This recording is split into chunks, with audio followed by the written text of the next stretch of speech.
Maybe the devil would have lied you saying that you are a mistake, you are good for nothing, you are zero. Maybe the devil might be saying you are a victim, you are born in this family, you are born in this condition. Because of this, you are like this. But that is a lie. None of those things determines my future. My God determines my future. If God can do this in my life, God has plans for you. But will that plan automatically come in fulfillment? No.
Maybe the devil would have lied you saying that you are a mistake, you are good for nothing, you are zero. Maybe the devil might be saying you are a victim, you are born in this family, you are born in this condition. Because of this, you are like this. But that is a lie. None of those things determines my future. My God determines my future. If God can do this in my life, God has plans for you. But will that plan automatically come into fulfillment? No.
Hold each other's hand and close your eyes. Let's close our eyes. Okay. Thank you, Jesus. Thank you, Father. Thank you, Holy Spirit. Lord, we thank you and we praise you for this wonderful opportunity, O Lord, which you had given to us to study your word, to grow in your word, and to learn about your system, how it works. Thank you, Lord. We are in a process of learning your word. And above everything, thank you for teaching us how to grow the relationship with you, O Lord. Thank you, Jesus, for choosing us. Thank you, Jesus, for setting us free from every bondage, from every sickness. Thank you, Lord, for molding this heart, for changing this heart and transforming it just like your heart, and for giving us your heart, O Lord Jesus. Lord Jesus, we desire so many things in our life, but when we don't get it, we get disappointed. But thank you, Lord, for giving us hope in your word, hope in your love, Lord. Thank you, Jesus, for showing us that light into our life, where there was no hope and we were broken and we did not know where to go and whom to go. But thank you, Lord, for sending a right laborers in our life, and through those people, You showed us your glorious light. Thank you, Jesus, for your sacrifice. Thank you, Jesus, for your cross, for your blood, which you shed on that cross, O Lord. And by your precious blood, you washed us clean and clean and clean, O Lord. Thank you, Jesus, for giving us this opportunity to be in this place. As we have learned your word from day one, from the time we have started, thank you for giving us the understanding by the power of your Holy Spirit, O Lord. Lord, we thank you. Lord, we thank you for blessing the person who's standing next to us, whose hand I'm holding, Lord. Thank you for keeping us here in unity and keeping us united to grow in your word, O Lord. Whenever we open our mouth, O Lord, let us speak only your word, which edifies each other, O Lord. Thank you for using us as a vessel and pouring your love into this vessel, O Lord. Thank you, Father, for using me to be blessing for others and blessings for the nation, O Lord. As we begin with this teaching, O Lord, thank you for your presence. Thank you for your love. Thank you for your power. Thank you, Jesus, for your Holy Spirit. As a helper you gave us, Lord. And without your Holy Spirit, we could not do anything. That is what you said in your word, O Lord, that for our advantage, you went to the Father so that you can send us the Holy Spirit who can be in me, with me, and upon me, O Lord.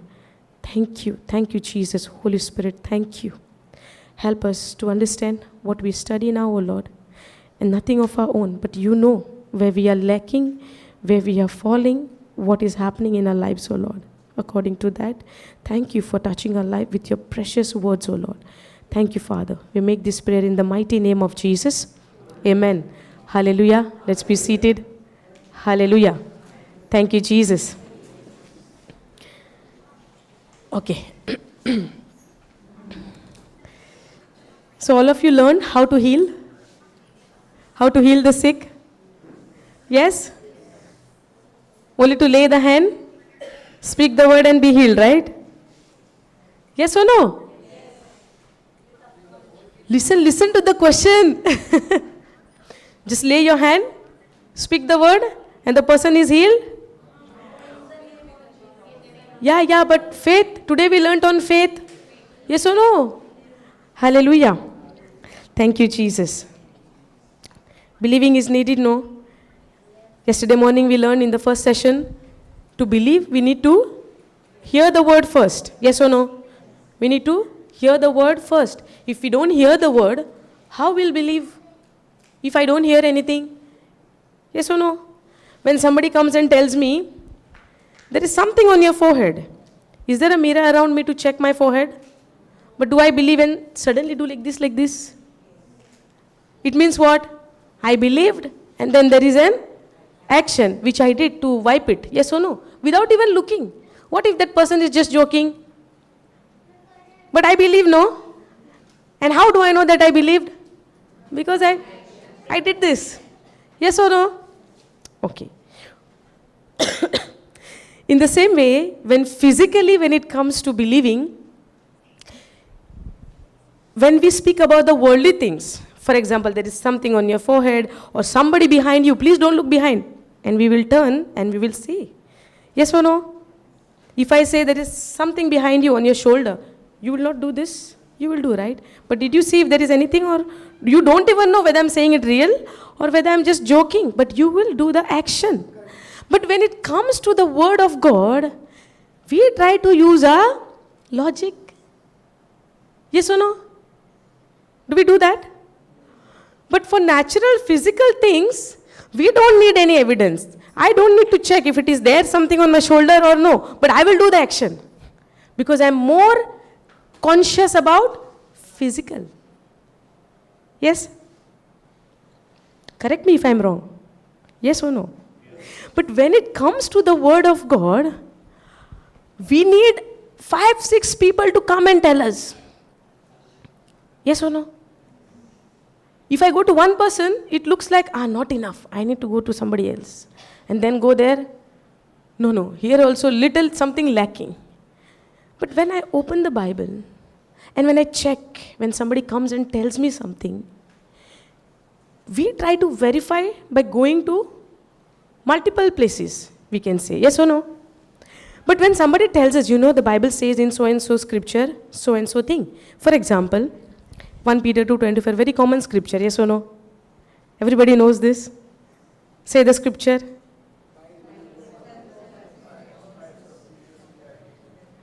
Okay. Some people said, by the wounds of Jesus Christ, we are healed. Somewhere I heard, he...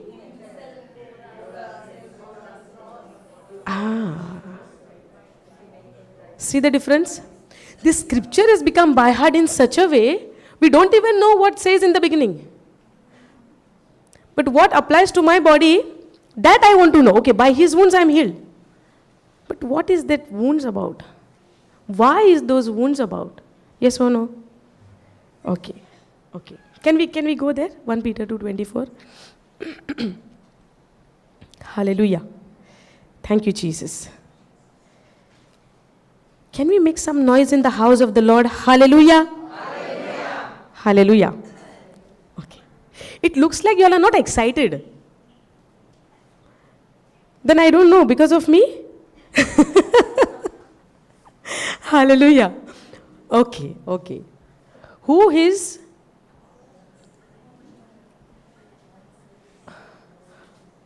Okay. Can we go this in NIV?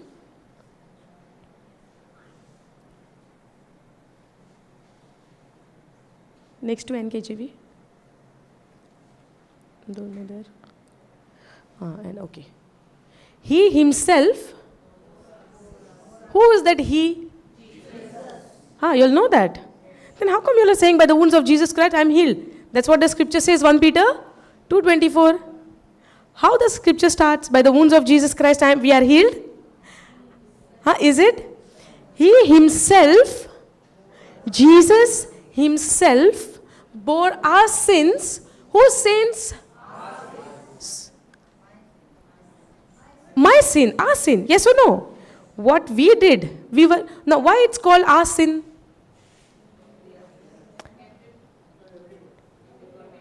But why our sin? Our sins? Because we are Aaron's descendants and the sins were there, so he bore our sins. Sins were not there, sin nature was there, and because of that nature, we do not wanted to do wrong, we don't wanted to do sin, but because of that nature, we were ending up into committing a sin. Understood? We were not sinners. That's why we do a sin. Because of that, we are not sinner. Because we have a sin nature, we were doing a sin. Now, Jesus himself bore us. You all can see this side. Okay. Jesus himself bore our sins in his body on the tree, on the cross, so that we might die to sin and live unto righteousness. Righteousness we all learned yesterday, previous day. Yes or no? What is righteousness? God's nature. Yes or no? God's nature, which is righteous. There is no sin in him. It's a righteous nature. Jesus took my sin on the cross so that we might die to sin and live unto righteousness. By his wounds you have been healed. So before I was been healed by his wounds, the scripture says something. The scripture speaks about it speaks about his death. He took my sin on the cross. Okay, go to Corinthians 5:21.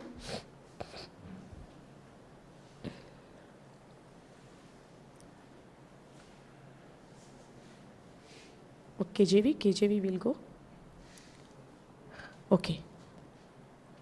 For he had made him to be sin for us. Now, for he had, who is this he? Read it carefully. For he had made him. If he is Jesus, then who is him? He is God the Father. For he had made Jesus to be sin for us who knew no sin.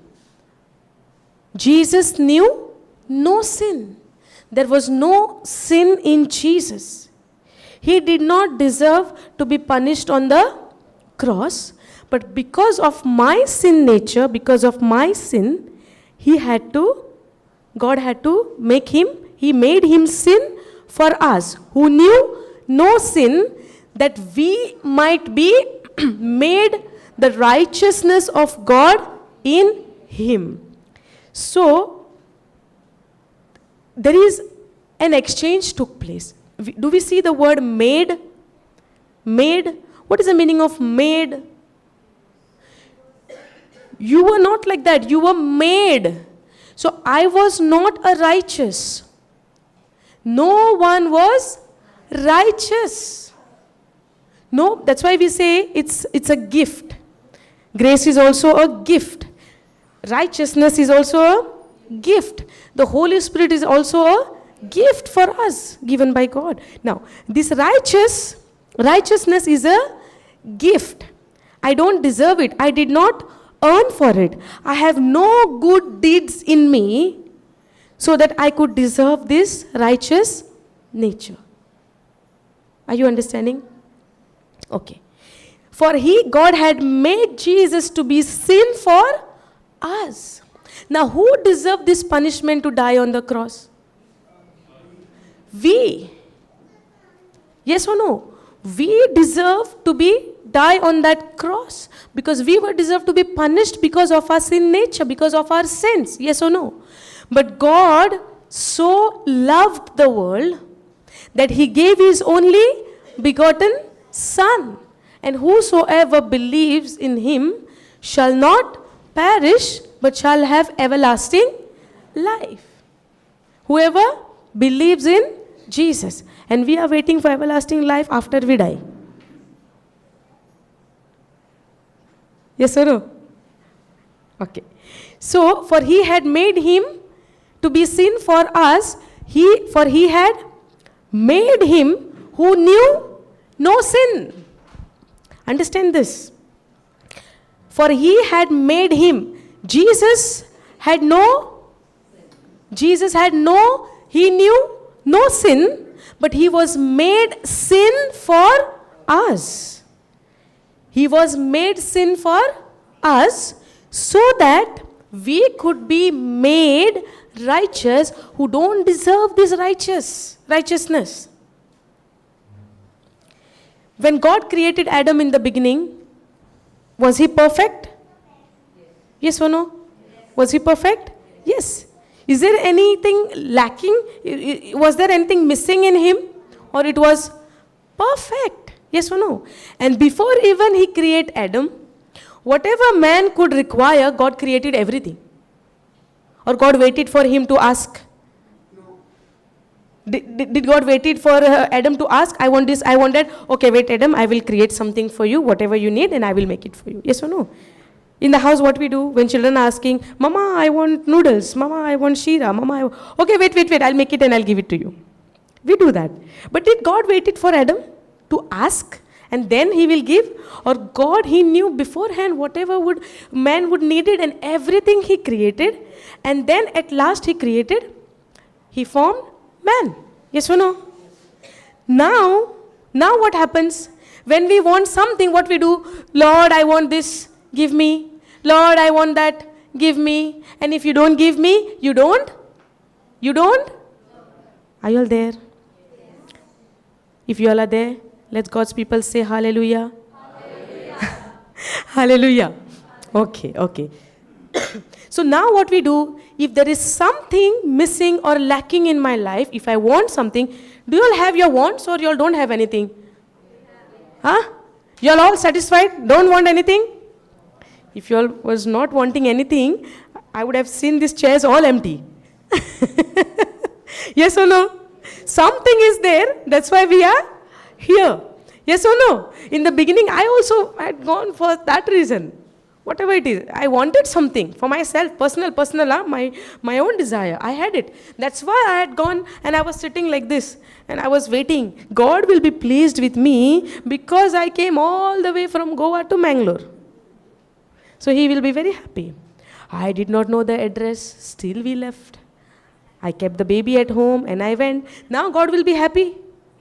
He will be pleased. And what I want, He will give. That is what I was thinking in the beginning. Anybody like me? Wow. What an honest answer. So only I was like that? When for my personal own desire? For what you all have come?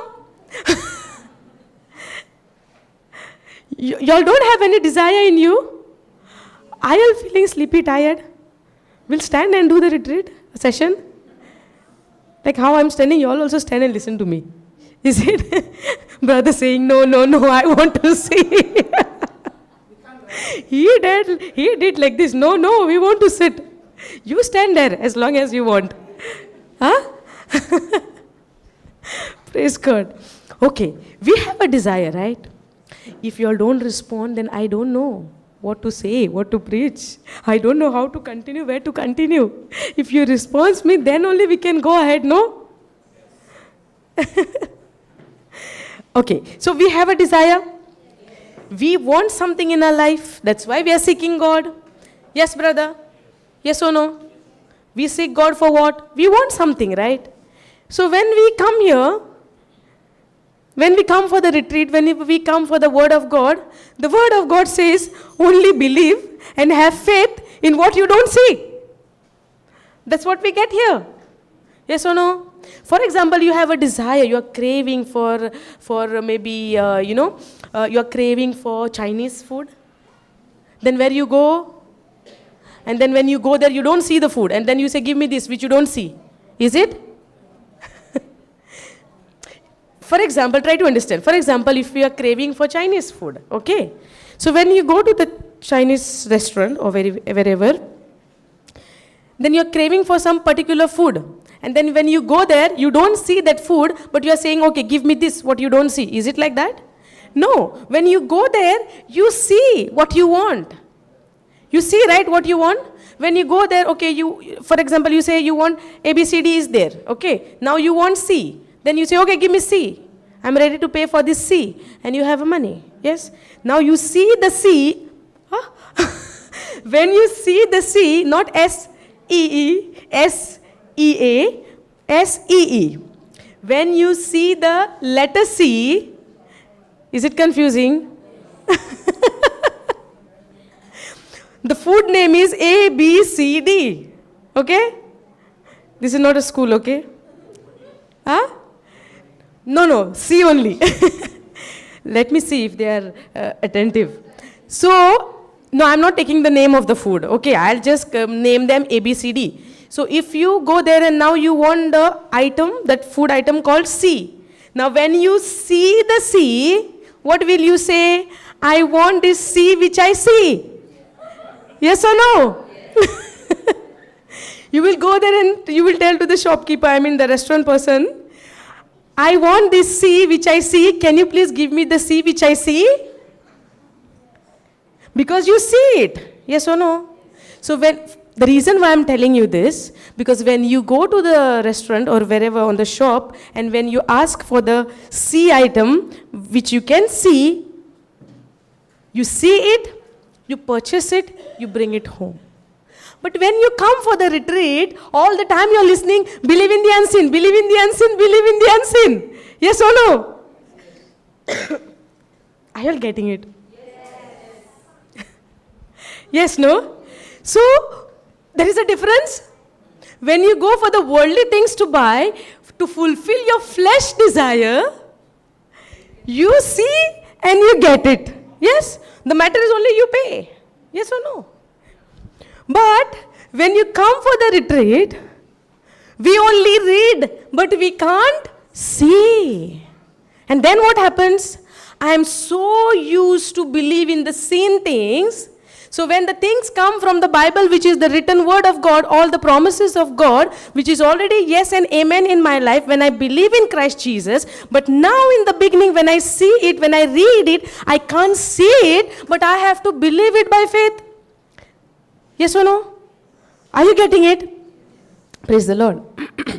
So the word of God is all about believing in the unseen. So all of my life, maybe whatever age you are, maybe 30, 40, 50, all of these years, this mind is trained in what? Seeing the sea and ordering the sea. Correct? Seeing the sea. Am I confusing you with the C? Shall we change the letter? Very active now, huh? Okay. So, when our mind is so trained in the worldly things, we always used to see the item, order it, take it, enjoy it. Yes or no? But this enjoyment, this desire, the flesh desire, is for temporary. It's for a moment. As long as you are hungry, you are excited to get that food, open that food, and after you are full, you don't even bother throwing the empty containers out. Yes or no? It might lie there till morning. Then mama will get up and she'll kiri and then she'll throw. Correct? But before eating, when the person who is delivering the food 100 times will call, where are you, where are you? Why? The stomach is speaking to you, no? But once we are full, correct? When it comes to the word of God, we can't see, but it is eternal. Okay, can we go to Corinthians? 4:18. 2 Corinthians 4:18.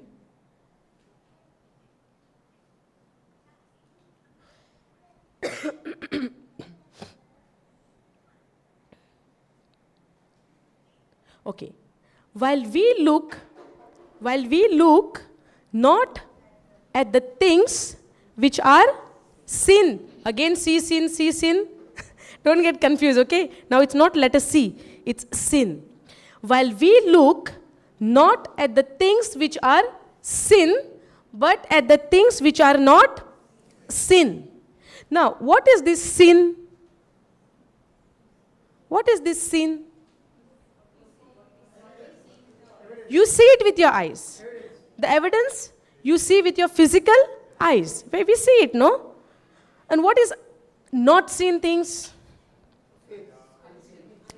Faith is unseen. Give me example. For example, healing. Healing is unseen. Okay. Another one, brother said, angels. Can we see angels? We can't see. Can we see? We can't see. But do we believe? Why we believe?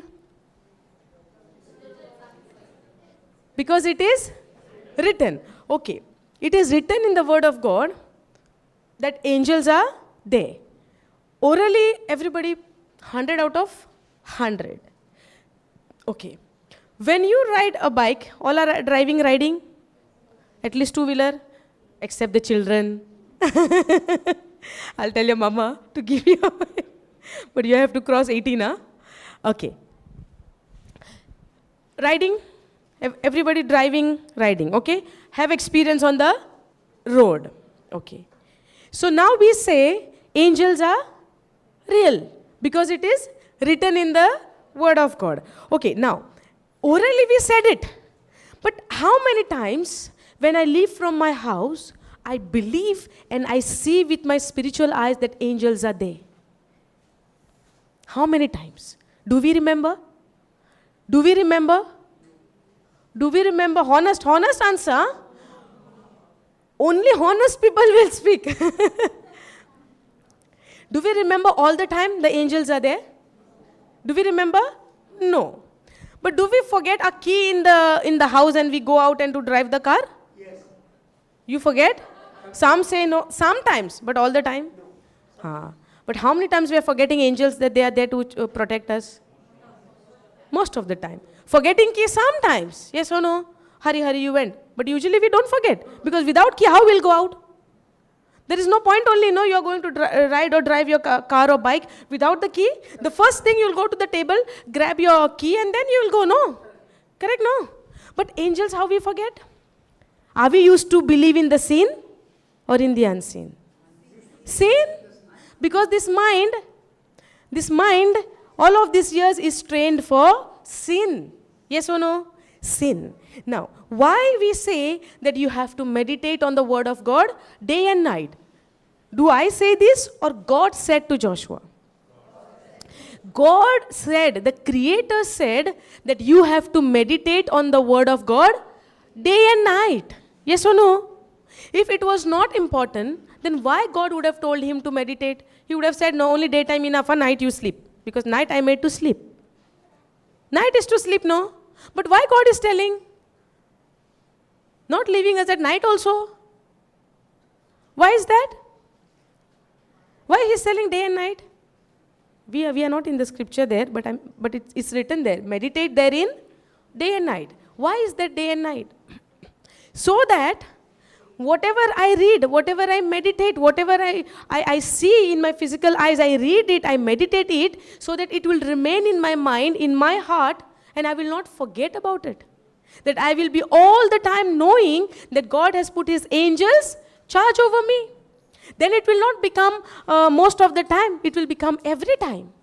That you know that God has put His angels charge over us. For example, while we look not at the things which are sin, but at the things which are not sin. We are, but at the things which are not sin, for the things which are sin are temporal. Are you all sin? So you are all of us are this. Are you understanding? This is truth. Anything what we see is temporal, but the things which are not sin are eternal. But this my mind is trained for what? To believe in the sin. To believe in what I see and not realizing the Bible says we are supposed to believe in the unseen because the unseen is eternal, everlasting. Can I see God? He is eternal. Are you understanding? Yes.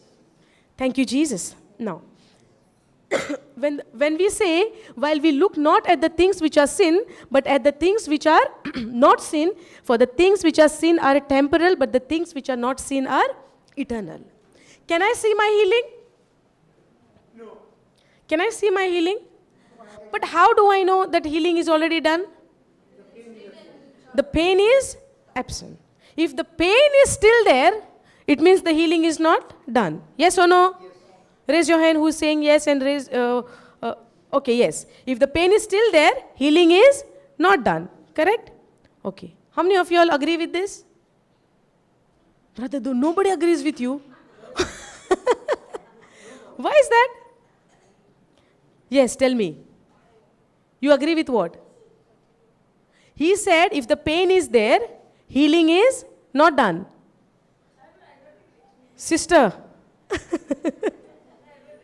Then why you said you agree? You heard it wrong. But can you answer this? Say. When? 2023 years ago. So the pain is there. Is it physical now? No. Pain is not physical? No, pain disappeared and pain was. Okay. The scripture says, by His wounds we are going to be healed. Okay, can we go 1 Peter 2:24 again?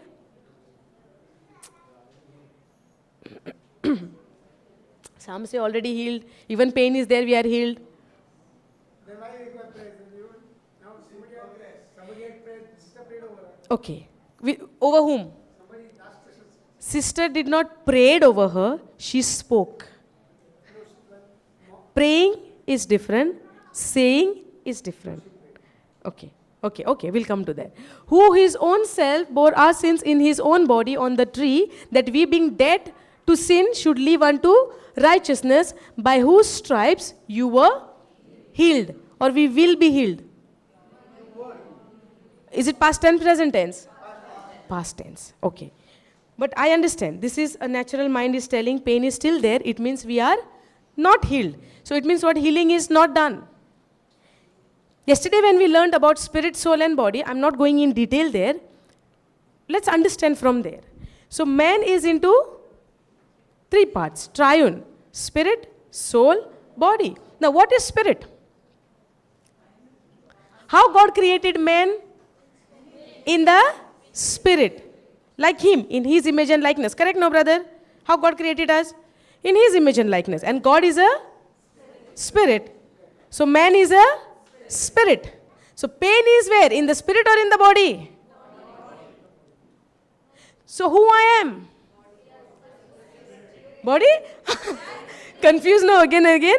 Okay, let's not get confused.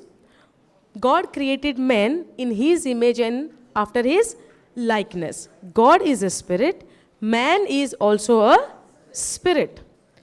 Now, because man is living on this planet Earth, we have this earthly suit called body. Now, pain is where? In the body. The pain is in the body. I will share my testimonies, what I experienced in all of this 1.5 years in my life, and also in the life of my child and my husband as well. How to understand this? Pain is there. Now, am I healed or not healed? Let's understand this, okay? I'll come there. Okay. Now, I am a spirit, possesses a soul, and lives in a body. Okay, can we go Genesis 2:7?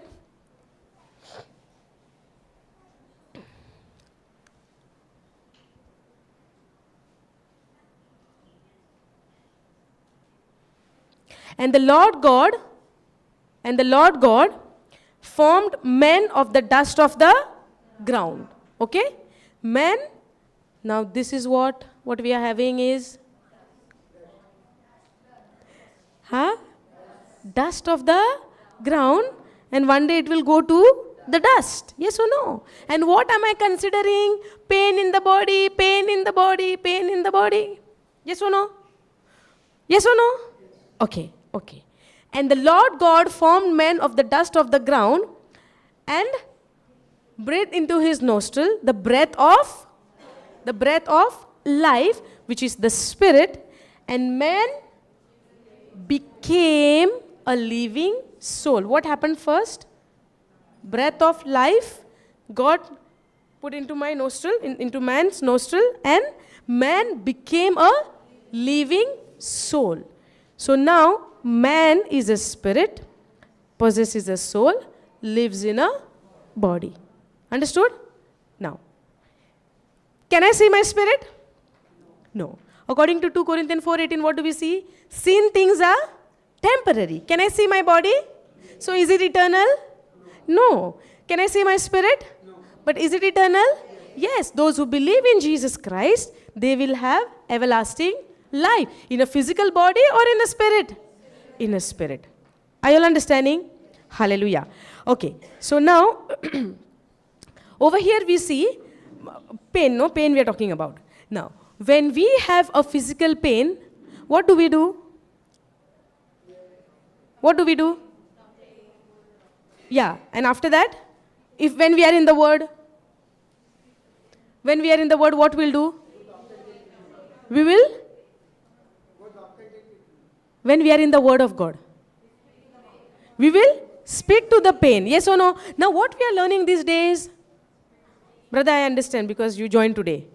These people, they have learned the authority and they have even practiced in these 2-3 days. So, you all have learned the authority. Yes or no? Last night we had a good session. Yes, we learned. Now, when we learned, first we were being taught, we learned, and then we practiced and we saw the result. Yes or no? We saw the result. So when we saw the result, when we know authority, when we are speaking to the mountain, but when it doesn't happen, Doubt can come. Doubt can come. Did it came? Did it came? Doubt came? Yes or no? Okay, when the doubt comes, what I need to do? Speak again to the mountain.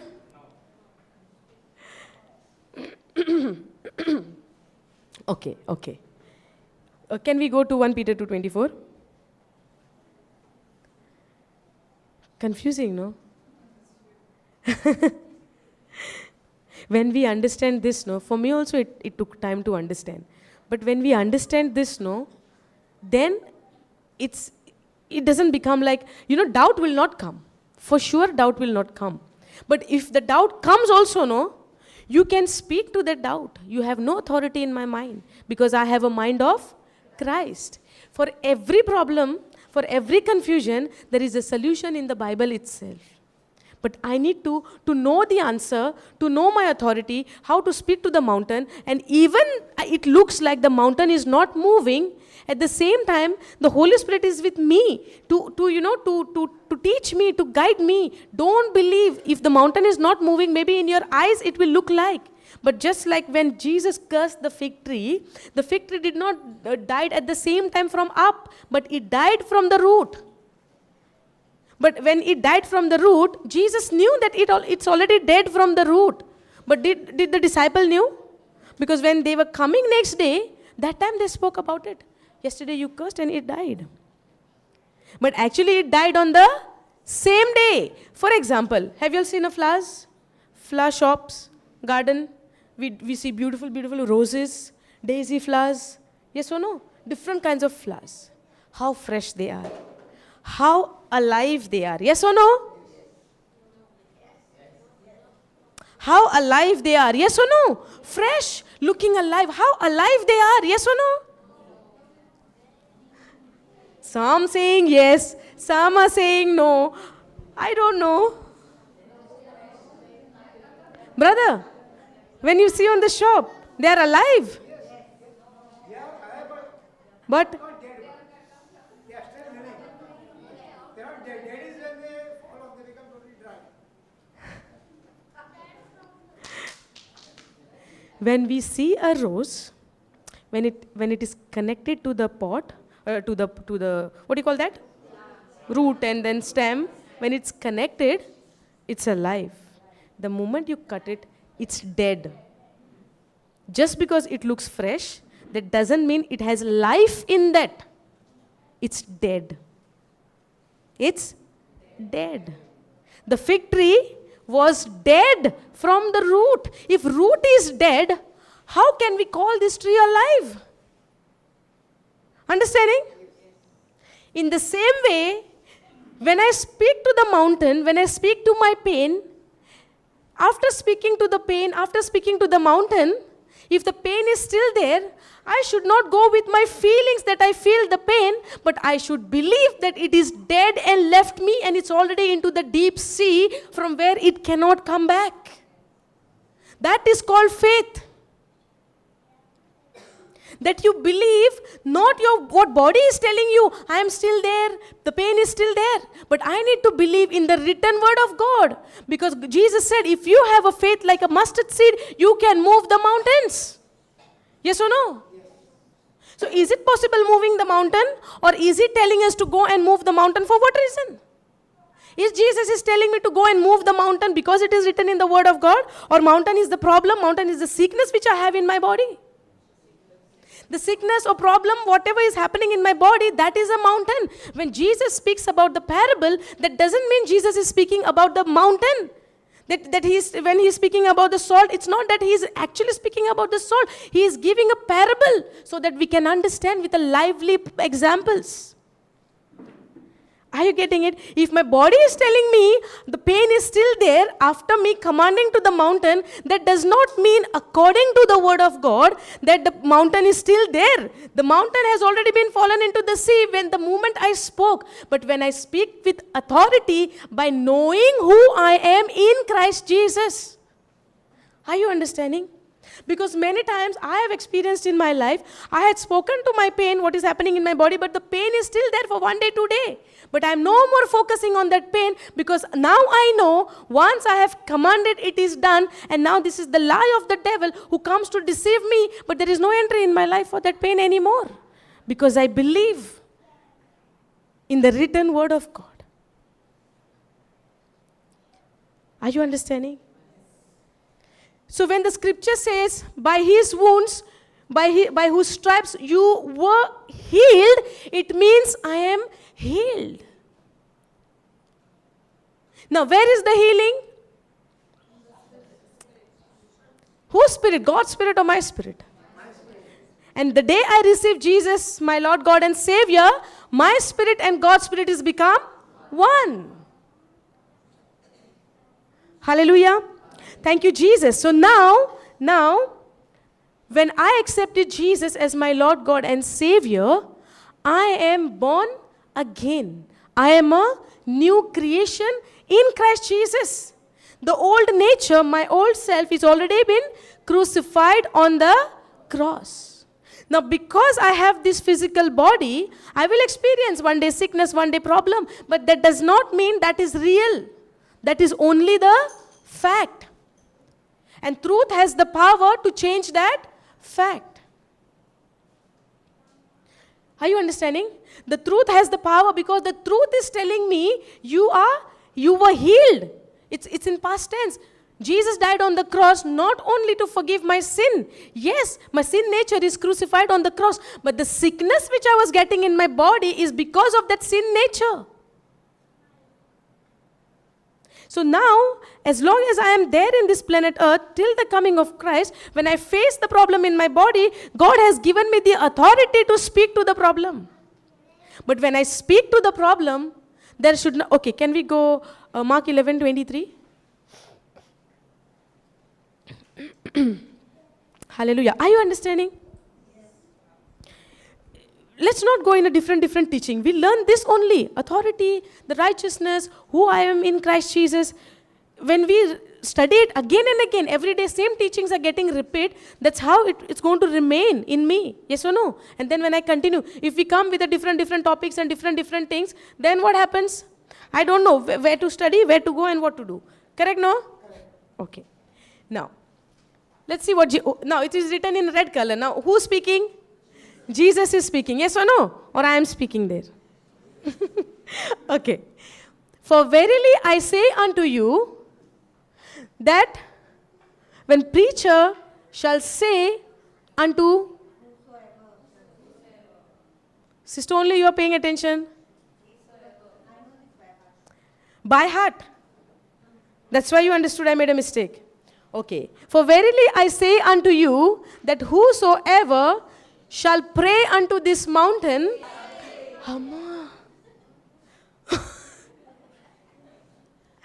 for verily I say unto you, that whosoever shall say or pray, shall say or pray, shall say or pray. Now tell me, say sure, say and not pray. Lock kar diya jaye. Praise God. You also say. Correct? Why not pray? You tell me that now. So if anything is written in the Bible without understanding, you will say, okay. We need to have the understanding, no? If we don't have the understanding, how I will use my authority? What if I go to the mountain and I say, can you please be out from my life? Can you please go out? Can you please go out from my life? God, I'm praying to you. Please remove this mountain from my life. God, I'm addicted to this problem. Can you take out this problem from my life? Because this is a mountain. What I'm doing? Saying or praying? What I'm doing to the mountain? Saying or praying?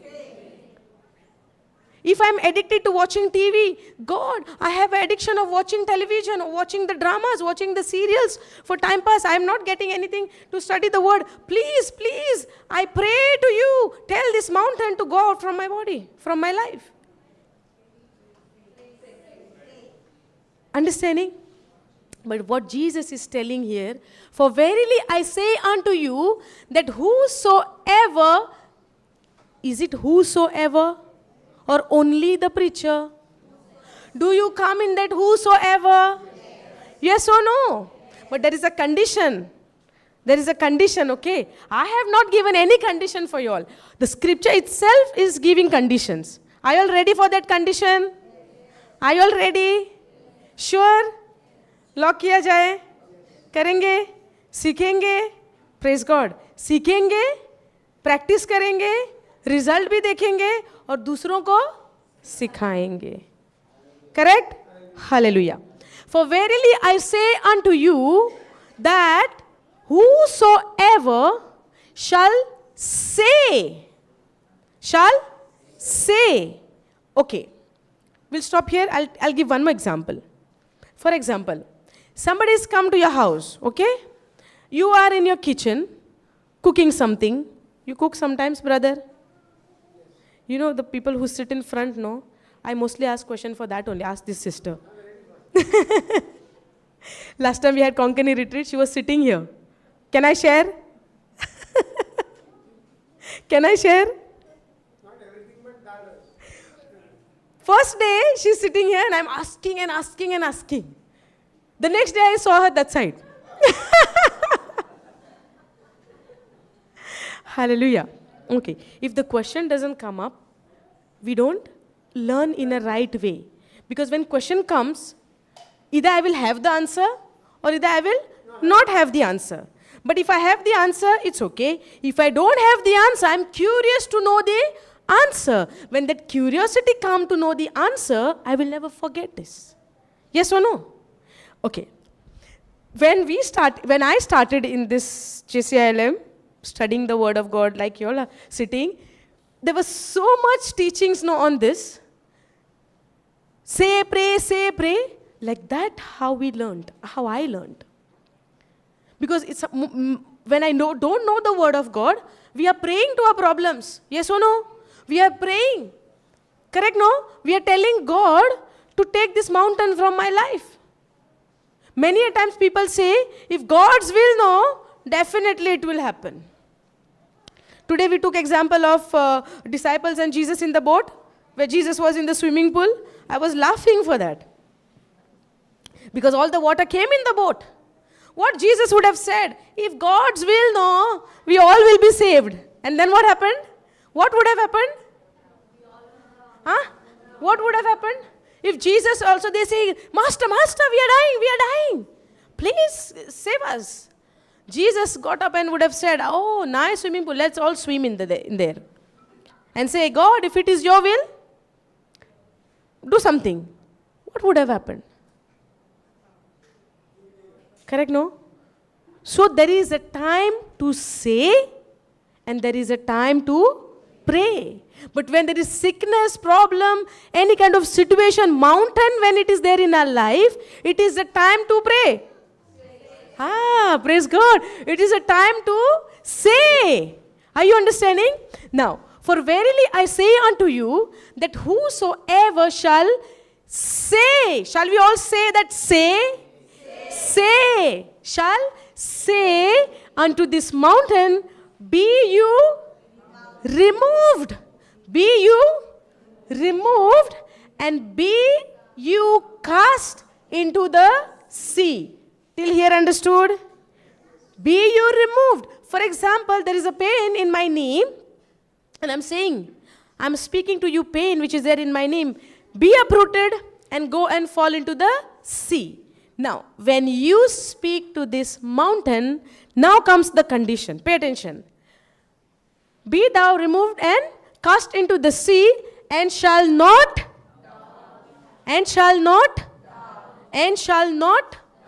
doubt. Where the doubt comes? In the mind? And shall not doubt in his heart, but shall believe. Can we go scroll down? But shall believe that those things which he said shall come to pass, he shall have whatsoever he said, but shall not doubt in your heart. So when I speak to the mountain which is there in my life, and after 10 minutes I'm not seeing the pain, then what I do? I mean, I'm seeing the pain. Sorry, nobody's correcting me. Are you paying attention? I'm correcting myself. Thank you, Holy Spirit. He is the one who's correcting it. What I said is wrong. Okay, what I'm trying to say is, I speak to the mountain, I speak to the pain which is there in my body, and after speaking to the mountain, the pain is still there. So when the pain is still there, can I have a doubt in my heart that I'm still not healed? Yes. What does the scripture says? Not me, not me. It's the word of God. So when I command to the pain to be uprooted and go out from my body, and if the pain is still there, does that mean I'm still not healed?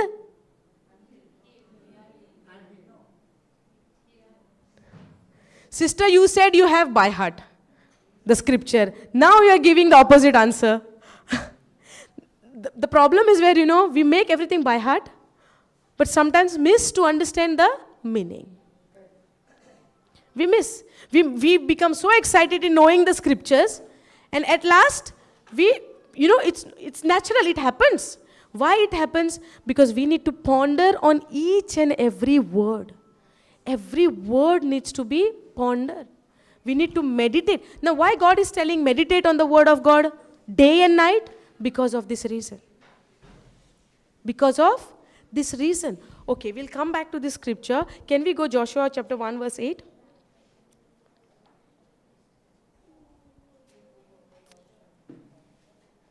This scripture also by heart, no? No, for all. 1 Peter 2:24, we know. Speaking to the mountain, we know. Joshua 1:8, we know. Yes, we know. Now, this book of the law, is everyone is paying attention? Anybody is distracted? If we get distracted for small things, no? There are a lot of things waiting when we go home. Then what to do? Yes or no? If somebody comes and go, we are a little distracted. Yes or no? But when we go home, so many things will come against us. Then what we'll do?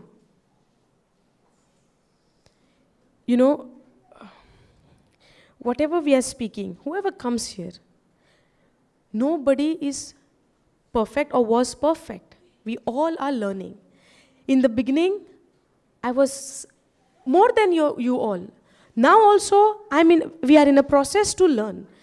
Once upon a time, we all were broken vessels, But the word of God, when it came into our life, it transformed us. That's the reason, by the power of the Holy Spirit, we can stand here and we can preach the gospel or testify what Jesus has done in our life. When I went retreat for the first time, there was no guts in me even to stand here and hold a mic. Nothing. At least you all are answering. But when I was sitting right, I was hiding behind who's sitting in front of me, I was hiding behind that so that they will not ask me the question. That was the state. But praise be to God. When Jesus comes in your life, your life will never ever be the same. Never ever. Because when Jesus comes, He comes with a glorious light.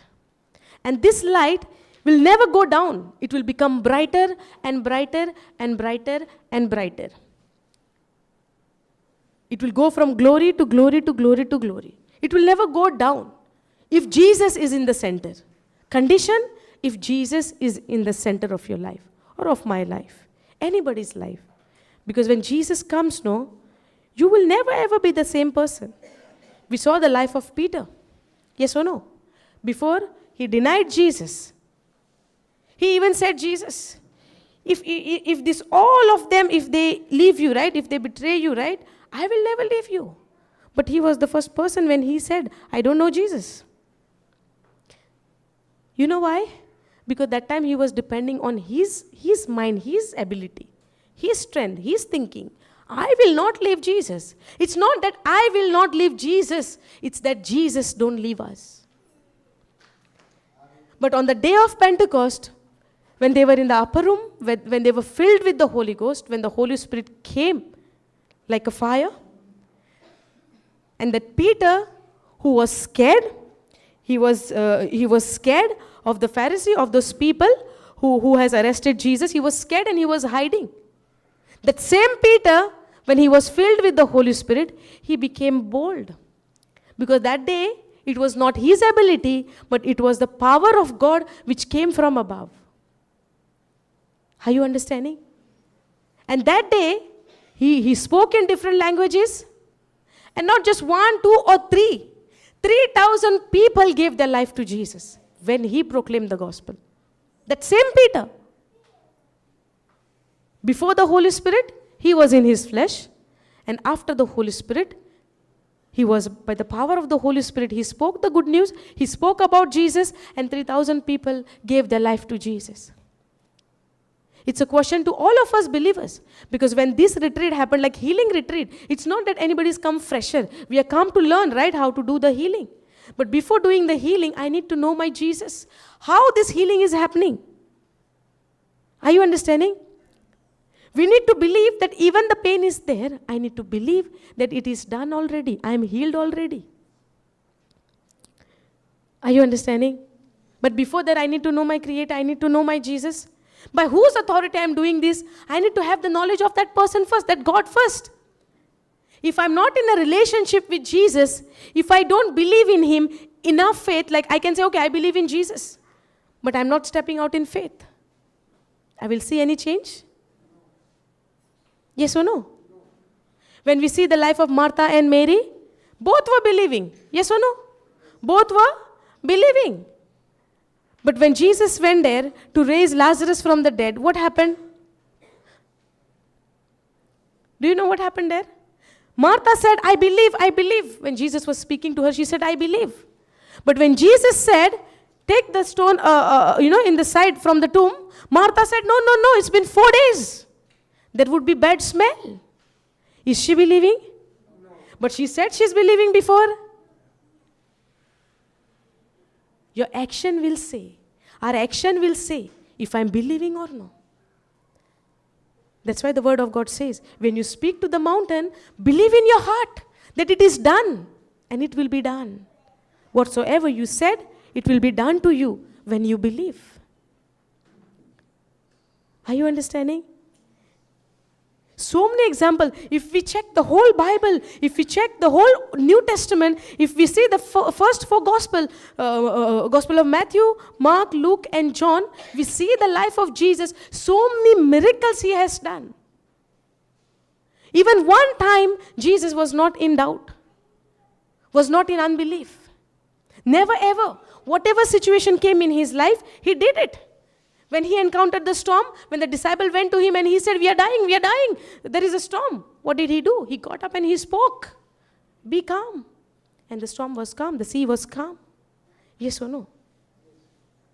On the mountain, He saw the multitude crowd. What happened? They were hungry. And Jesus knew what answer He would get from the disciple, and He said, okay, feed them. They are saying, these so many people you are telling me feed them? From where to bring this much of bread? Yes or no? If we example, okay, it's not like that. I'm about to give an example. If we have only 1 kg of rice down, and somebody came to know in the congregation, somebody came to know they don't have rice is over. Will you not be worried? Even we will also be worried. Now what to do? How to feed these people? Question comes, right? Same happened to the disciples. The people were there in thousands and thousands. And how many bread they had for the first time? 5. And how many fishes? 2. 5 fishes, 5 bread and 2 fishes in your house, for example. And your relatives are calling you. We are on the way. We are almost 20 people coming to your house for vacation in Goa. And how many bread you have in the house? 5. How many fishes you have? 2, for example. Now what happens? You panic. We don't know where to run. Yes or no? But when we see what Jesus did, the disciples said, we don't have enough. Send them. Let them find their own way. What Jesus said, whatever you have, bring it. What he did that? After that, what he did? He gave thanks to the Lord, he broke it, and he distributed. How many people ate? 5,000 only men. What about their wives, the ladies, their sisters, their mothers? What about the children? 5,000, 5 bread, 2 fishes, 5,000 men, and the rest is the woman and the children. In those days, imagine, one family would, how many children would be there? Did Jesus got panic? Was he thinking, only 5? So sometimes when pain is still there, when I spoke to the mountain, what happened to me?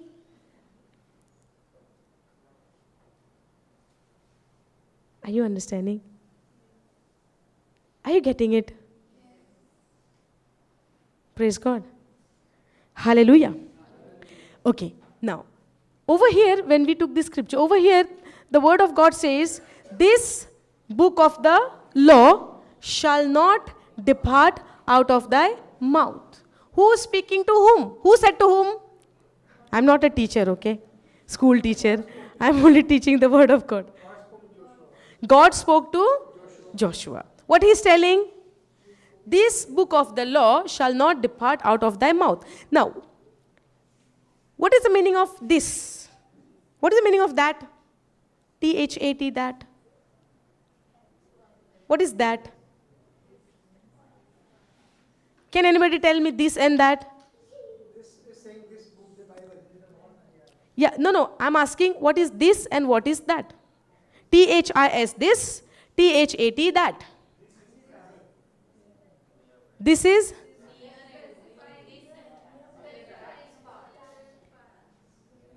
Can I call this mic that mic? Why? Because? Anybody teach? Hey, where's Sister Sunita gone?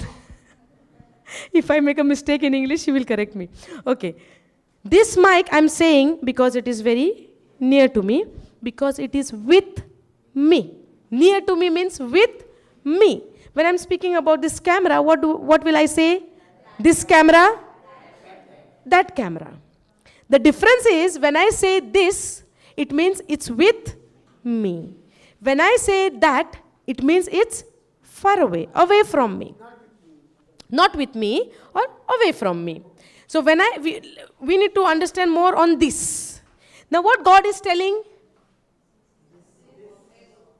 What God is saying? What God is saying? This book of the law. So when he said this book of the law, is the book with God or with God? God came to Joshua, no? God is speaking to Joshua, no? So with whom? With Joshua.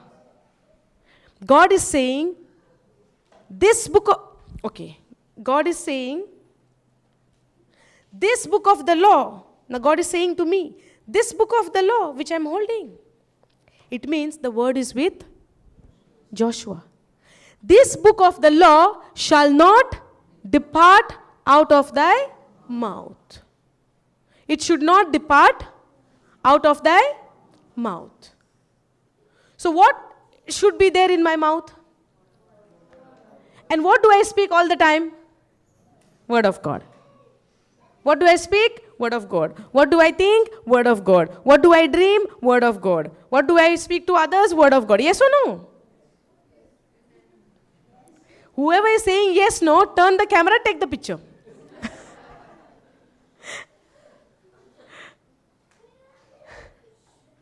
You said yes? Huh? This book of the law, this scripture we know by heart. Yes or no? Every day. Anybody asks what God said to Joshua? God said this book of the law shall not depart out of their mouth, but they meditate therein day and night. Yes or no? Very easy, very common. Every time taking all the time. Yes or no? But what does the scripture says? This book of the law shall not depart out of thy mouth, but you shall meditate therein day and night. Now what is meditation? What is meditation?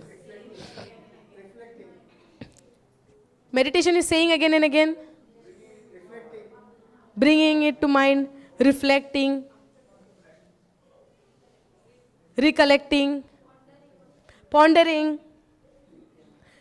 For example, can I take your example, brother? Okay. Don't mind, okay? It would be a harsh example. If I say something to you, okay, something bad, which you did not like it, okay? You are in a natural senses. And I said something to you, which is really not acceptable from me to you. What will happen in your mind? You are hurt from me. What will happen? What will happen to you? What you will do after that? Meditating meaning, it will come in your mind again and again, and you will keep on thinking about it again and again. Yes or no? Maybe somebody would come to you and somebody would say, it's okay, brother, no problem. She said, no, it's okay, forget it, leave it. I'm there now with you. Okay, we'll go for a movie for your refreshment. Okay, I'll pay your ticket. Somebody's telling you, your friend, okay? Now, he's taking you for a movie, very comedy movie. You laughed, ha ha ha, in the theater. You enjoyed very well. You enjoyed the popcorn, everything, sandwiches, chips. Finished, movie finished. Now your friend is telling, okay, brother, you go home, I'm going home. He's sending you home. When you come home, what will happen again? You will again meditate on it because you are hurt. Hurt you from your heart. From your inside, you are hurt. Yes or no? Now, it's night already. The day finished. In the day, he enjoyed the movie and everything and he came home. Correct, no? Comedy movie. Sometimes when we are sad, when somebody says something to us, what we do? Okay, let's go to the beach. Listen to the wave sound. It will refresh my mind. Is it eternally refresh my mind, or it is only temporary? Temporary. And unless you are there, sitting there, it will refresh your mind. It will change your thinking. You will see the waves, you will see the birds coming home into their nest evening time, yes or no? Do you see all that? Now also you all are seeing in your mind. Correct, no? Okay. So, once you come home, you will again think on it. Why? Because you are hurt. It's there in your heart. You are hurt. How can this person do this to me? How can she do this to me? I never expected. She cannot do this to me. I never ever thought that she will say these words to me. What is happening? He is meditating. Yes or no? Now, over here we see, after Moses died, who took Israelite into the promised land? Joshua. So he had a responsibility. He has to take the Israelite to the promised land. After Moses, Joshua is the one. But now, for Joshua to take the Israelite to the promised land, without the word of God, is it possible? No. Because the Israelite, day and night, grumbling and murmuring. That's why it took 40 years for them to be there. They even died there, the unbelievers. Understanding? So it is the unbelief which keeps me in the wilderness. Are you understanding? Now, when we think about the Israelite, we see and we read that the Israelites were in the wilderness. When I am in my unbelief, I stay without getting healed. I cannot see the healing without getting set free. When I'm in the bondage, when I'm in the tension, when I'm in the worries, I'm in the wilderness. Are you understanding? When I'm in the worries, I'm in the wilderness. When they were hungry, they were worried. What we will eat? That made them remain in the wilderness? Yes. When they were thirsty, they were grumbling and murmuring. Yes or no? They said, it would be better for us to die in the Egypt than to come here. Why did you brought us here to die? But they forgot how the sea was parted. They forgot how the pillar of cloud were there to show them the way in the daytime and the pillar of fire in the night time. But when they drink the water from where? From the rock. That was not a miracle? Yes or no? Was that possible naturally? No. They saw so many supernatural, but yet they grumbled and murmured. Yes or no? Now, for us, we see the written word of God in the Bible, all of the things like what happened in the old covenant, what happened in the new covenant, everything we read, everything we see, we read it in our eyes, but still we are failing to believe in the written word of God. You know why? Because more than the word of God, we meditate on our problem. More than the word of God, we meditate on our problem. But when I meditate on my problem, can I see the supernatural? No. Can I see the healing? No. The devil knows more than us. He knows the word of God. How do we know that? Because for Jesus, he said, when he came to deceive Jesus in the wilderness, what happened? He said, if you are the Son of God, turn this stone into bread. And what did Jesus said? It is written, man shall not live by bread alone, but by the word of God which comes out from the mouth of the Lord. Yes or no? So Jesus gave him the written word. Yes or no? Yes. The second time when he was trying to deceive Jesus, what did Satan said? It is also written, no, that God has put his angels to charge over you. So devil can also quote the scripture. But I need to know the real. I need to know what my God says about me. If my God says about me, being as a believer, where I am in Christ Jesus, I am a new creature, I am already healed. Because the pain is telling me I am not healed, that does not mean I am not healed. But constantly, continuously, when I believe that I am healed, my soul is get in agreement with my spirit that I am already healed. Then body is powerless. It has to, you have to see the manifestation after that. When we say we are spirit, possesses a soul and lives in a body. But the healing is in where is the healing? Healing is in my spirit. But my mind is telling me, my body is telling to my mind, pain is still there, pain is still there. What my body is giving message to my mind? The pain is still there. The body is giving message. Where is the pain? In the body or in the mind? In the body. So body is giving message to my mind, pain is still there. But what is there in the spirit? Already healed. But if I don't meditate on the word of God day and night, can my mind agree that I am already healed? No. Now, if my mind is not agreeing that I am already healed, does that mean I am not healed? No. So if the pain is still there, it's the problem that scripture is wrong or the problem is with my mind.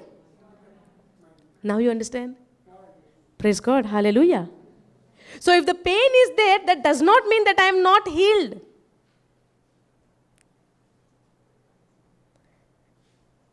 What a silence. This silence is that you understood or confused. I don't know. Children also saying understood. What about the elders? Brothers, I'm asking for the rest also, no? Understood, no? Okay. Now, but for that healing is already done when? 2000 years ago. But my body is still saying when you are not healed. But when you begin to meditate, yes, Lord, yes, Jesus, by your wounds, by the stripes of Jesus, I am healed. You know what is that stripes?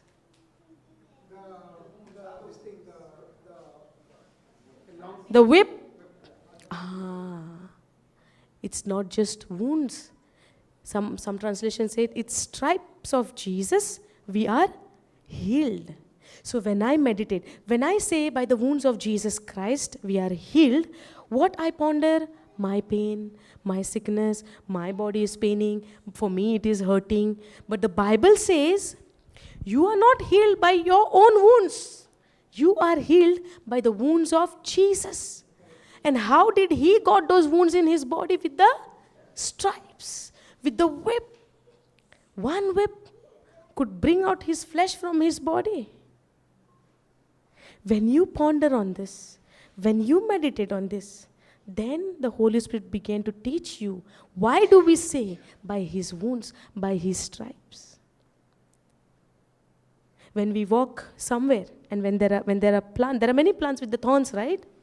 There are for these days, kanta angire muntare? Kanta. Berries. Wild berries. Now, understood? No, I think most of them they understand Konkani. Okay, so there are thorns in that berries. Yes, no? Okay. So when you go to pluck or take those berries, if one thorn comes and hurt you, pokes you, what happens? Blood is coming, mama, or maybe something. Yes, no? What happens? Paining. Where is the plaster? Where is the haldi powder? Most of the time, what we do, Goans? I don't know about outside Goan, but Goan, what we do when we get a cut, small knife cut, what happens? Bloody, bleeding. What to do? Put haldi powder for now. Later on, we'll see what to do. Correct? Little cut, what happens? Pain, bleeding, scared, faint, fall. What about Jesus? Are you getting the picture? Yes. What about Jesus? By his stripes, we were healed. When they used to give, and Romans, the soldiers, when they beat, no mercy. There is mercy. When soldiers, Romans, we have seen in the picture how they are beating. Whip, get the flesh out from his body. And we see in the book of Psalms, there was no flesh remain on his body. His bones could be counted. All of his bones could be counted. He could count his bones. It means there is no flesh remained on his body. The Bible says, because many a times when we say by his wounds and Jesus died on the cross and his 5 wounds or 6 wounds or 7 wounds, yes or no? But in the book of Psalms we see there was no flesh in his body. You could see all the bones, and his heart was melted like wax. Can we go Psalms 22?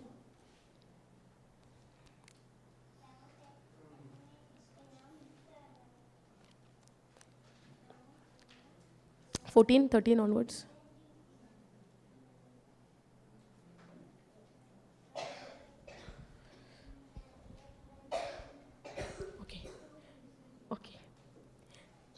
Okay. Many bulls have compassed me, strong bull of Bashan have beset me around. They gaped upon me. Please help me to read, okay? With their mouth as a ravening. Can we go down? Ravening and a roaring lion. I am poured out like water. I am poured out like water. Does water has any shape? If you put it in a glass, it will take the shape of a glass. If you put it in a bottle, it will take the shape of a bottle. So the Bible says he was poured out like water. The bones all were out of joints. When the bones are out of joint, can you keep it in a shape form? Like it's like a water. It's poured out like a water. For example, because of the bones are joined, we can hold it, right? But if the bones are out of joints, can I keep my fingers this way? Can I move it like the way I want? Or it's like a water, no shape. Are you getting it? Now, it's written about whom? When I say I am healed by the wounds of Jesus Christ, I am healed. Where is my focus? On my pain, on my problem, what is happening to me. But I am not healed by my wounds. I am healed by the wounds of Jesus Christ. By his stripes, I am healed. But when he got this stripe, when he got this whip on his body, there was no flesh remained on his body. I will go back to Joshua 1:8, but let me go here. Okay, and all my bones are, go down. and all my bones are out of joint. My heart is like wax. It is melted in the midst of my bowels. Jesus' heart was melted like wax.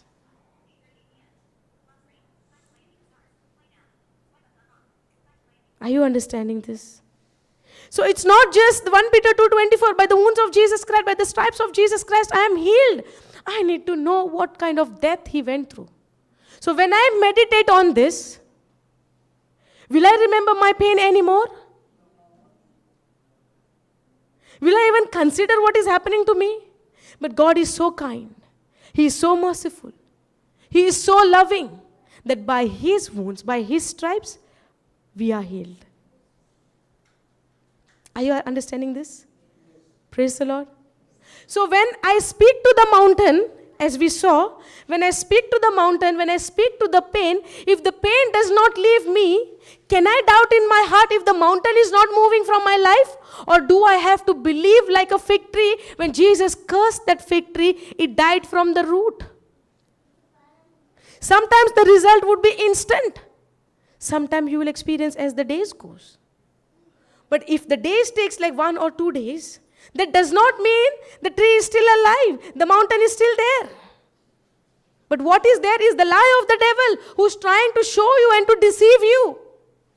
By showing you that pain, by giving you that pain, that you are still not healed.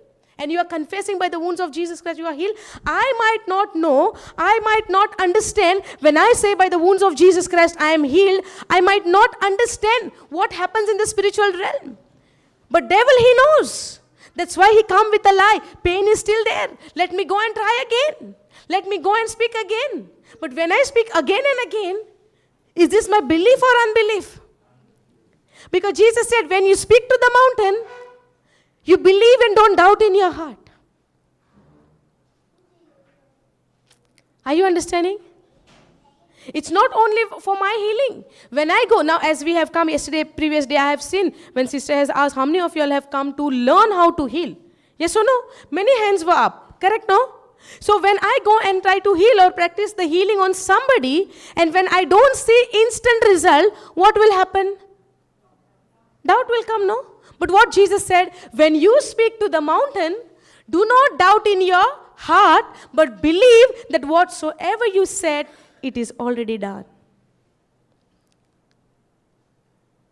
Are you getting it? Yes. No. I am poured out like a water, and all my bones are out of joint. The bones were out of joint. And because there is no flesh or remain on his body, this is a proof that if there is a flesh, can anybody count the bones? Can I count your bones now? Why? Because there is flesh on your body. Yes or no? But they say all the bones, all my bones are out of joint. All my bones are out of joint, and my heart is like wax. It is melted in the midst of my bowels. So it's not just when I'm sick, when I'm having pain, I would say by the wounds of Jesus Christ I am healed. But I need to have the knowledge what happened here. And at the same time, you all can go and read Isaiah 53 as well, where it is already prophesied by prophet Isaiah about the death of Jesus. Are you understanding?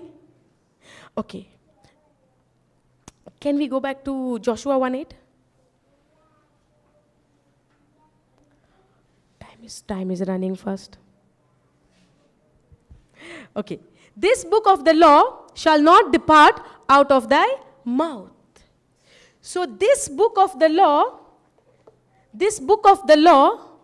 every word of God is a law. There is a system. If you use it in the right system, you will see the result. Yes or no? Correct, no? The way how we have a law of gravity. Every law, there is a system for it. Yes or no? Now, earthly system of the law, what we see, the law of gravity. Whatever you throw up, it has to come down. Correct, no? Because it is the law of gravity. No matter whatever, paper also, there is a weight for the paper. When you throw, it has to go down because the gravity pulls. Correct, no? Okay. In the same way, the word of God is also a law. But when you use it in the right system, if the word of God say, when you speak to the mountain and do not doubt in your heart, but if there is a doubt in our heart, it will not work because we have not followed a correct system of that law. Because this law is telling there should not be any doubt in your heart. But when I say, and I wait, and if the pain is there, the doubt will come. Will I see the manifestation? No. Because I went against the law. The law is what? Do not doubt in your heart. So if the pain is not gone, can I doubt on the word of God because I am experiencing the pain? No. Because my pain is still there, can I prove the word of God is not word of God is wrong? No. So where should be the correction? In the word of God? Can we take a pen and do correction? Sometimes pain doesn't go. Or I have to make correction in my mind. By believing that every word of God is truth. Are you understanding?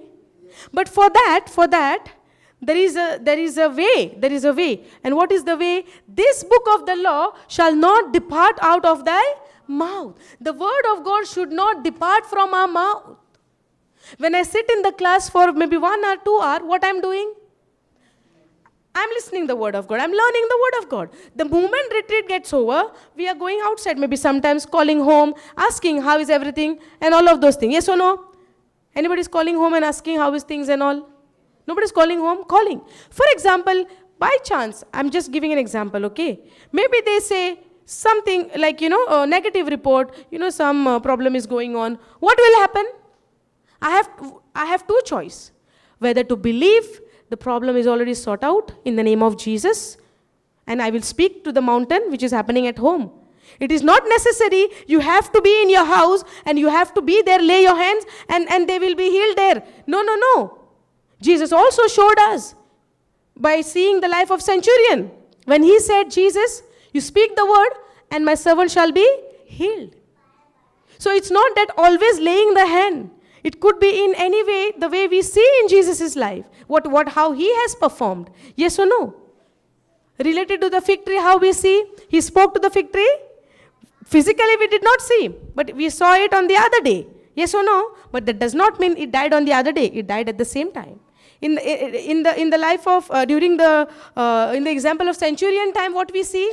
Jesus spoke the word and the servant was healed at home. Yes or no? Some other places Jesus laid his hand and they were healed. Sometimes he said, okay, by your faith, whatever you are saying, with your faith, let it be done to you. Yes or no? Okay. For that, the book of the law, whatever is written in the word of God, I have to know this. I have to read this. I have to meditate on this day and night. That's where I'm training my mind to believe in the unseen. If I meditate only while sitting here, if I'm enjoying only the session while sitting here and it's so beautiful knowing Jesus, it's so beautiful whatever he has done, it's so beautiful the way he has performed the miracle, it's so beautiful to know that with 5 bread, he fed the people, 5,000 and more women and the children and all of those people, and even the disciple also ate, and on top of that, 12 basket they gathered the bread. How many basket? 12. In the beginning, how many breads were there? 5. All of them they ate, and they were satisfied, they were full, and 12 baskets they gathered. Are you understanding? So when I began to meditate on these things, when I began to read the miracles, the authority, how Jesus used, I will begin to practice with the confidence. I will begin to practice it with the confidence only when I meditate therein day and night. So if I meditate only for a moment, only for 1 hour, only for 2 hours, when I'm sitting over here, once I go down, I'm getting a call, I'm getting a negative report, I'm getting a negative message from the phone, then what happened? I'm full of fear. And who brings the fear? The devil brings the fear. Because he doesn't want us to practice the word of God in our life. Because he knew, if once I click no, if once we understand that no, how the system works, he cannot deceive us. Have you tasted the honey? Do you like honey? All of you. Why? Because it's sweet. Jesus is more than honey. Sweeter and sweeter. Once you taste him now, you will never ever leave him. He is the only God who died for you and me on the cross. Are you understanding this? That's why we say, by his wounds, by his stripes, we were healed. Are you getting it? It's not just for the sake of saying, because it is by heart to us. And praise be to God that we had this retreat, the special healing retreat, for us to learn that it's not a formula. It's how you get connected to your Lord, how you get connected to the Holy Spirit, and he is the one who guides you. Because Jesus said, I will go to the Father for your advantage. Not for my sake, for my advantage. For your advantage, I am going to the Father so that I can send you the Holy Spirit. And he will teach you all things. Are you understanding? Who is a helper? Holy Spirit is a helper. He will teach me everything, and he is teaching us. It's not our ability, it's not a power, it's nothing. It is all the grace of God, the gift of God. Jesus knew that when he go from here, now where is Jesus? At the right hand side of the Father. Yes or no? Jesus knew that when he go, and if we are alone without the Holy Spirit, we cannot live in this world like that. He said, for your advantage I'm going, so that I can send you the Holy Spirit, who will be with you, in you, upon you. Hallelujah. But we want to do things with our ability. Okay, who is sick? Let me go and heal directly. But what about the relationship with the Lord, with the Holy Spirit, who guides you what to do? Thank you, Jesus. So this book of the law shall not depart out of thy mouth, but you shall meditate therein day and night. To confidence also to go and do the healing, it comes from the word of God. Actually, everything is a gift from God, you know. Everything. Nothing is of my own. What I have to do is only to take a decision to read the word. The rest, all the Holy Spirit does. Because yesterday we see the word of God is a power. It's living, active, energetic, operative, double-edged sword. Are you understanding this? So when you begin to read the word of God, the power flows in you. You know, that confidence comes. The word of God itself gives you the strength, gives you the courage, gives you the guts to go and do it. Like how we took an example, I don't know who took that example of swimming in the classroom. You can learn the theory, but until you go and jump into the water, you will not learn. But to go and do that, you need a guts, no? Sometimes we learn. When it time comes to go and put it into practice, we are scared.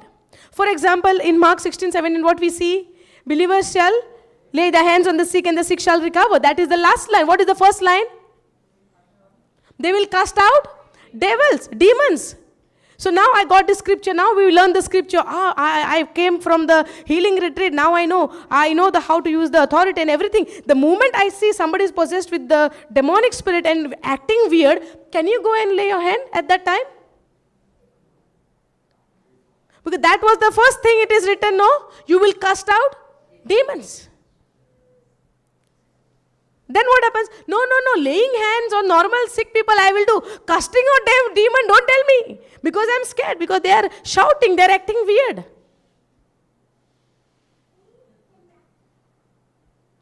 Jesus one time when he saw one man possessed with a demon, the demon started to act. Jesus said, be quiet. And out, quietly, out.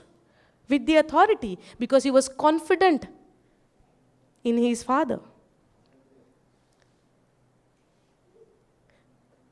To use the authority, to use the power, to heal the sick, first I need to build a relationship with my Father. In the beginning, okay. Now I'll give my testimony because we are running out of time, okay? I'll just share my journey in this 1.5 years. So I got the understanding of 1 Peter 2:24 and the authority I'm learning, but never practiced outside, laying a hand on the sick. And the thought is to come for me. If I go and lay my hand, if they don't get well, if they're still not okay, they are not healed, then what? What they will say, she's come, nothing happened, Anybody's having like this thought? Before they used to have? Yes, no? But where was the focus? On me or on Jesus? Today what we saw in the scripture is, when I say by the wounds and stripes of Jesus Christ I am healed, what are those wounds? Who died for my sin? Jesus died for my sin. He gave me a righteous nature. He was made sin for me so that I could be made righteous. So many gifts I receive from God even though I don't deserve it. Yes or no? Everything is a favor on me from God. So when I say to the mountain, when I speak to my problem, can I doubt? So many things, the whole package is in my account. So when I go to heal somebody or when I say something on myself, the healing, and if it doesn't happen, how can I doubt? Yes or no? Okay. So when I started, my baby was not even 2 years at that time. And then she was not sleeping at night. I really had a very bad time during those days when she was born, till I get into the word. And every night, daytime she was okay. Nighttime, when she used to go to sleep, and whole day even I was tired. I was also in a pain. And night you need to sleep, no? Especially the first time mother and newly mother. We need rest, no? Yes or no? Mothers, say something. Because fathers, they sleep. Huh? Yours is not outside, it's inside pain. You all are not showing outside. It looks like you all don't bother. But inside you all are going, I know that.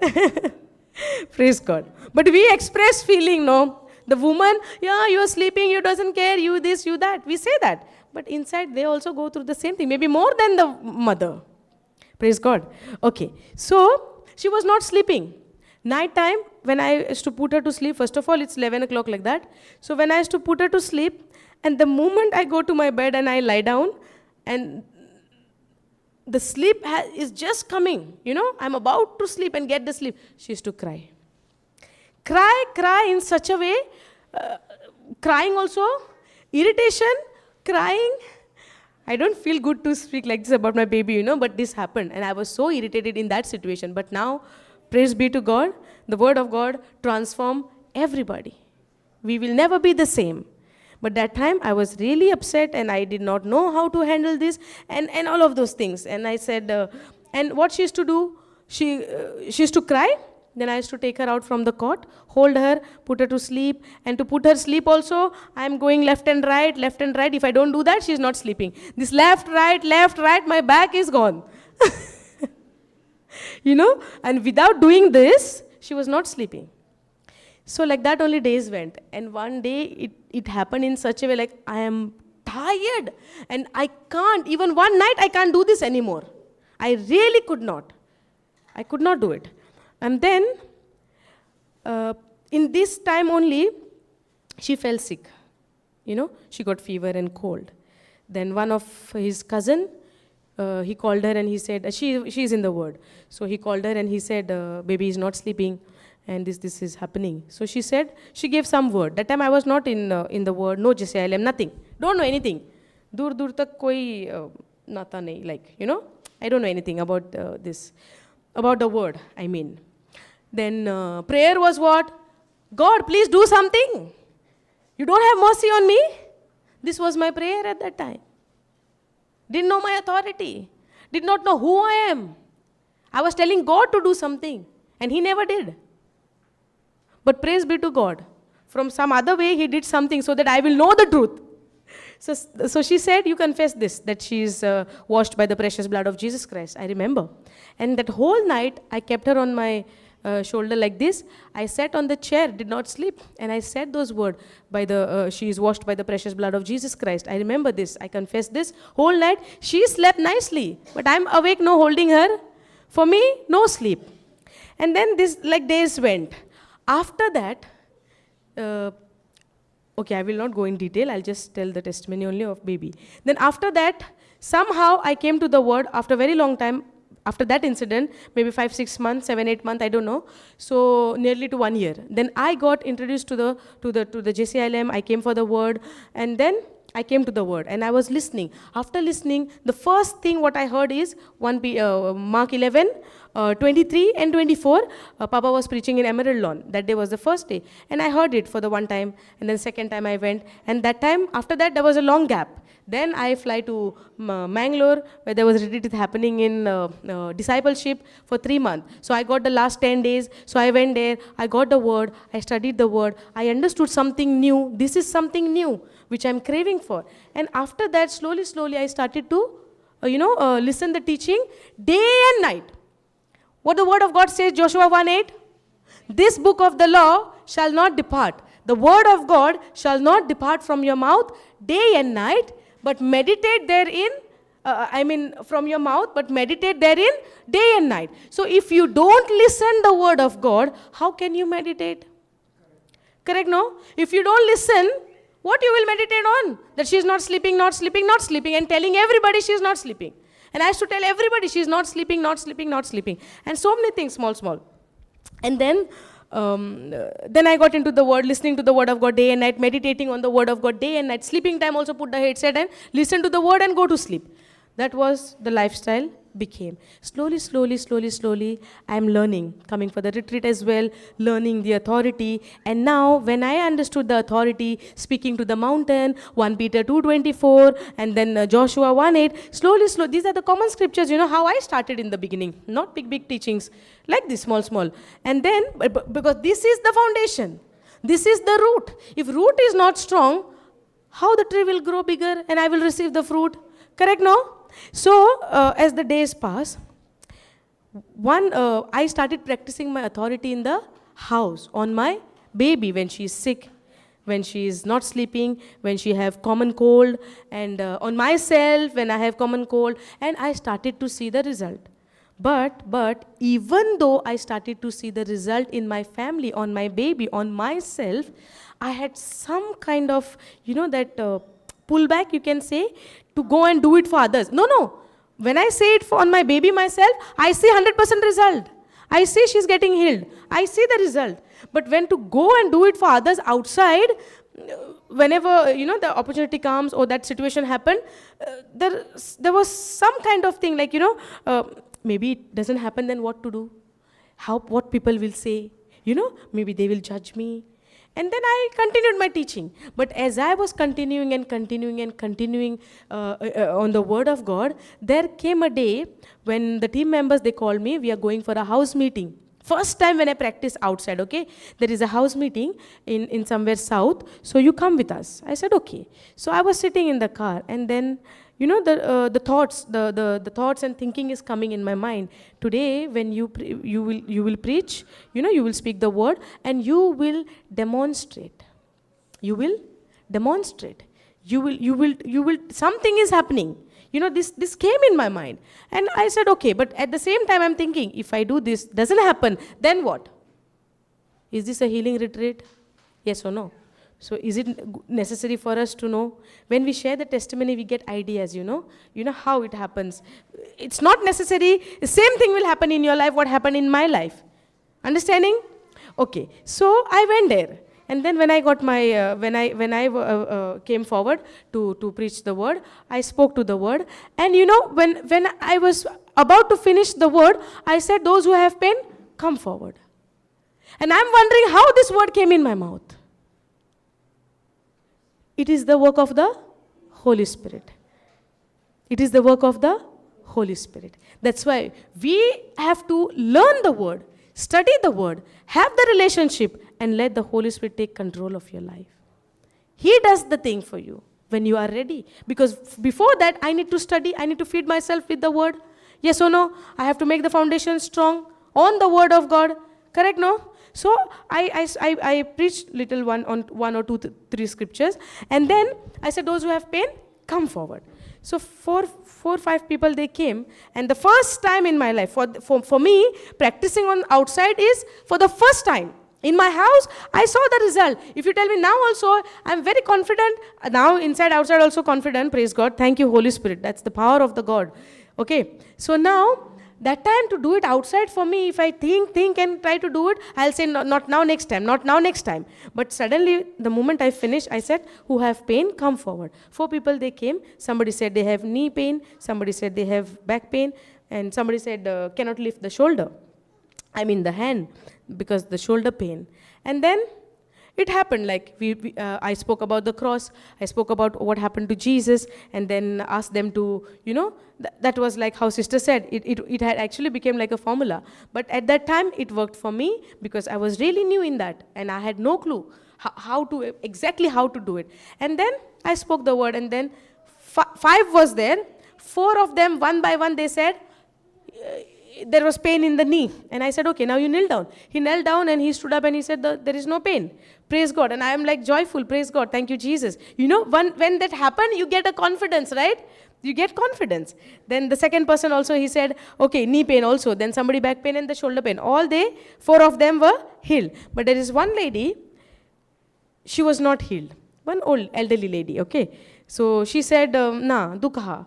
Then we prayed. Then still she said, dukha. Then later on, when we were talking, then I asked her, God will heal you? Or, what is your prayer? What do you, you already healed. We are telling her that you already healed by the wounds of Jesus Christ. Then she said, God will heal me. We need to pray, God will heal me. That was the first experience, because that's how we were, like how we learned in these 2-3 days. We were saying, like, if you don't believe that God has already healed you, there is no healing. That was even in my mind also, it was like that. What was my faith? If she say that God will heal, healing will not take place. And exactly happened. So it's the faith also what we keep in our heart. My mind, what I was thinking, that if she don't believe that God is already healed, she will not be healed. So when I asked her, you are healed or God will heal you? God will heal me. So I'm also thinking at that time that God will, because she say God will heal, that's why the healing did not take place. So that was my first experience. But the 4 people were really healed, and they were happy also, and they were joyful, and I am also very happy at that day. First time happened. And after that, later on, slowly, we saw. So one day what happened, my baby was sleeping on the bed. How many months back this one? I think maybe August something. It was during the rainy time. So that day what happened, baby was sleeping on the bed and I was outside. Suddenly I heard a sound, a big sound, and I know that she fell down from the bed. Somebody was nurse here? You, right? Okay. So she fell down from the bed, and the sound was so loud that before even going inside, I understood she got hurt on her head, because the sound was like that, and she was in a deep sleep. And then loudly I screamed, and I ran inside the room, and he was in the washroom. He also came running. And then I carried her, and she was screaming like anything, and I don't know where she got hurt and what, I don't know. And I tried to put her to sleep and make her come down. Nothing was happening. Nothing was happening. And then I'm confessing, by the wounds of Jesus Christ, you're already healed. Nothing can happen to you. I'm praying, I'm speaking the word. I said, nothing will happen to you, because you are the child of the Most High God, and you are already healed. You are already healed. Blood of Jesus is upon you. You are washed by the precious blood of Jesus Christ. Satan has no power over you. Any pain has no power over you, because she cannot tell also, no, it's paining, but she's crying. And the sound which came out was very, very loud, and it was very bad. Then head got hurt, no? After few minutes, she vomited. So when she is vomiting, is that a good sign? Can I have a water, please? Thank you so much, brother.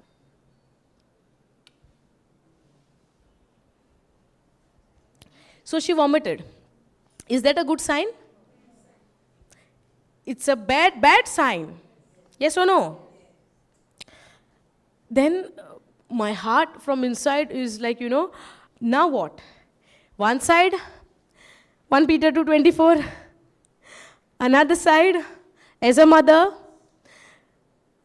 On the other hand, words have power, cannot even discuss, cannot even say anything, can't even discuss anything, because now is the time of believing and faith. Yes or no?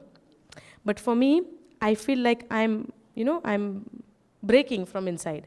I felt like that because the way she's crying and she started to vomit. Then after some time, again she vomited twice.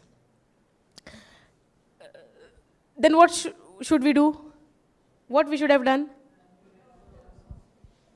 Because head, vomiting, take. He said, okay, I'll take her for a walk. I'll make her come down.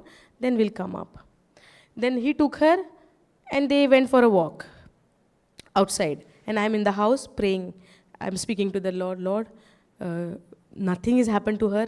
I believe that she's healed by your wounds. Spirit of the Lord is upon her. I'm confessing.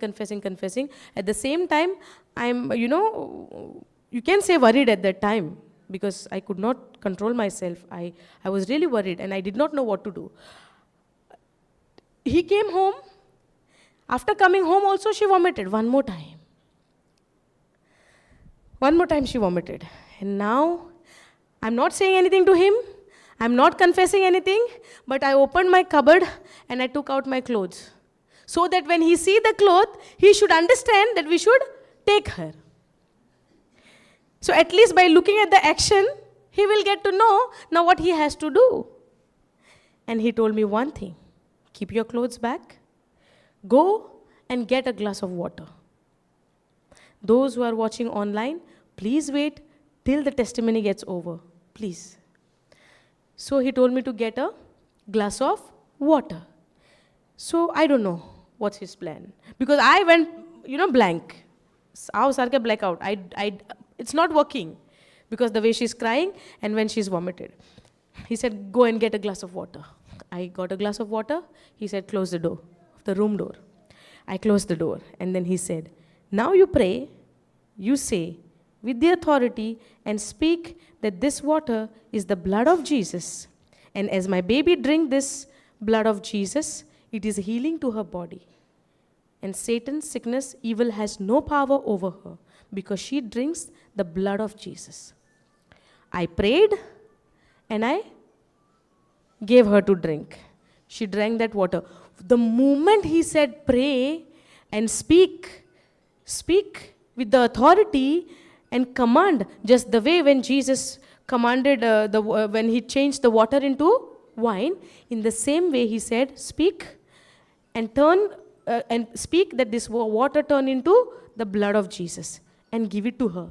That's where my spiritual senses got clicked. I said, oh, actually I should be telling him not to be worried, but I got into worry and he told me at that time, that's why we need each other, That's why we have to be united, not with angry or in bitterness with each other. Because when one fellow is falling weak, the other fellow has to encourage that person. So that time he told me, you speak with the authority. And I spoke and I gave this water and she drank the whole glass of water. Even one drop she did not left it. She drank it and she went to sleep. She went to sleep. Now, when she went to sleep, the thoughts will come. Because now she slept. Now what will happen? We don't know. But if I think and if I go by the word of God, I have to believe what? That she is already healed. Praise God. So after that, she slept. Then he went for a walk. Now I'm in the house. And then I started to pray in tongues. Praying in tongues, it will look like, why should I pray in tongues all the time? When you pray in tongues, when you pray in tongues, Holy Spirit keeps your mind focused on the word of God. When I was praying in tongues, I was more awake in the spiritual realm. I was believing, because if I stayed idle without saying the word, my mind will give me a lot of thoughts. Yes or no? When she get up, what will happen? And I might even go and check if she's breathing or what is happening. Yes or no? Then I said, she's already healed. There is nothing to worry. I put the headset on. I started listening to the teaching, and my mouth is speaking, praying in tongues. The ears are listening the word of God. There is no way any negative thought to come in my mind. I kept myself occupied. After that, he called me. It was 12:30 in the afternoon now. This happened early morning, 7:30, 8 o'clock maybe. So now it's 12:30. He called me. He said, is she awake? I said, no. He said, okay, wake her up. When I woke her up, when she got up, as if nothing happened. She is running, she is playing, she was eating, she was drinking, she was screaming, she was talking, she was watching, she is responding more actively than the previous day. Praise God. Okay. Now comes the point. Now, I shared my testimony of my baby. Now, when I did this, that does not mean you all have to do the same thing when something happened in your life. The Holy Spirit has to convict you at the right time. Because in our situation, I was already into fear. I was in the beginning, when I saw that she vomited and all, I was already into fear. But the moment when he spoke to me, I believe it's the Holy Spirit through him spoke to me. When he spoke to me, that's where now the time comes to put your faith into practice. Now, because I did it, we did it, I am not telling anybody, those who are even listening online, I am not telling anybody to do exactly like this. I am not suggesting anybody to do like this. Let the Lord speak to you. Because nobody told us to do like this physically. Nowhere I heard in the Testament also somebody is telling to do like this. But that's the work of the Lord. We believe. Because we believe in the written word of God. Now, because we did it, I'm not telling anybody to follow the same system. Same system. You know why? Because if there is any fear, they said no in the testimony, okay, let's try this. This is not a formula. It is about the faith. Because the written word of God is all about faith. You cannot see it. You cannot see it. Are you understanding? Because one time I have shared my testimony about, let me finish this. So after a few days, no thought also came so that we can go and check up the head, Even somebody said also, at least you can go and make the x-ray. My brother-in-law also said, you go and do the x-ray. We said, no, she's already healed. Then why should I go and do the x-ray? Correct, no? Our faith, we believe that way.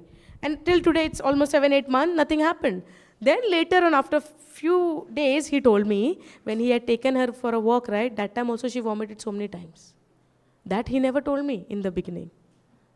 If he would have told me at that time, no chance. The cloth which I have taken, I would have taken him to the hospital at that time. But I'm not suggesting anybody, if something like that happened, not to take to hospital, okay?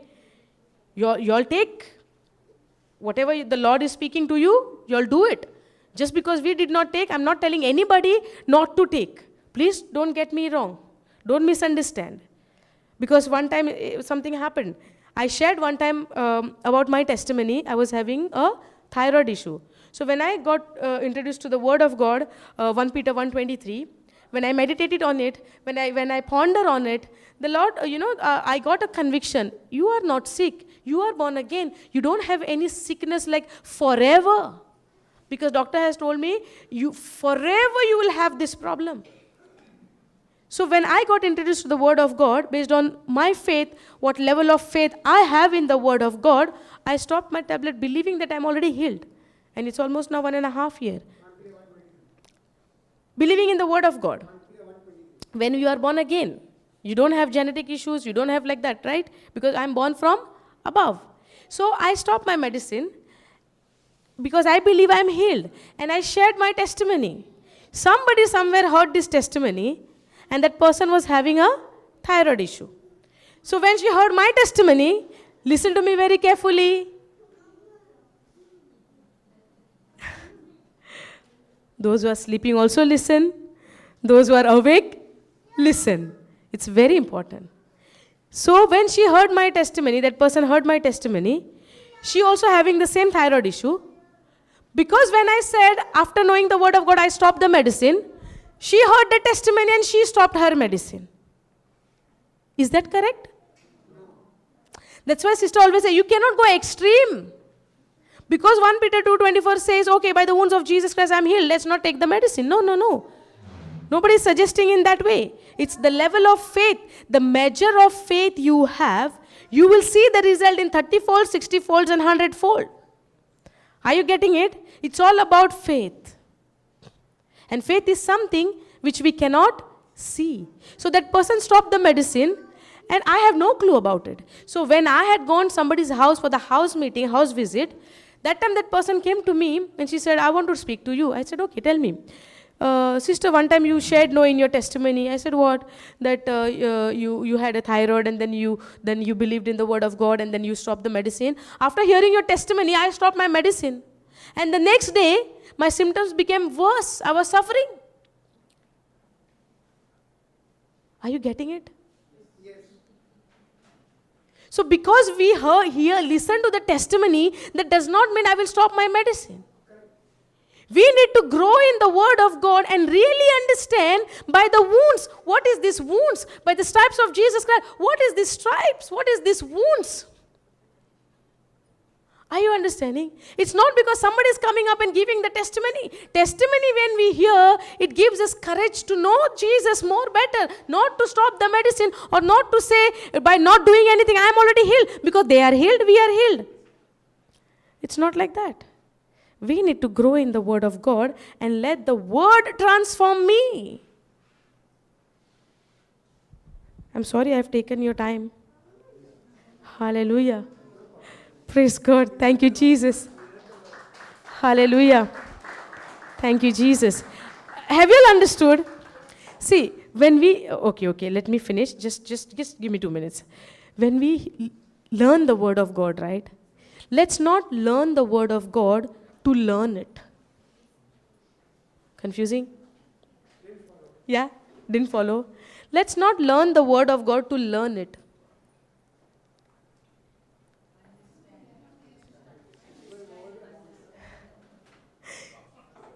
We should study the word of God to know my God. How will I know to have a relationship with my Jesus, who died for me, who gave his life for me? How will I know if I don't get into the word? Sometimes I get into the word to receive my blessing, to get my salvation, to get my healing, to get my prosperity, to become something, to become successful, to become prosperous. Let's ask to ourselves, why am I studying? Let's not learn the word of God to teach only others. No. I need to study and meditate on the word of God to know my God, to know who he is,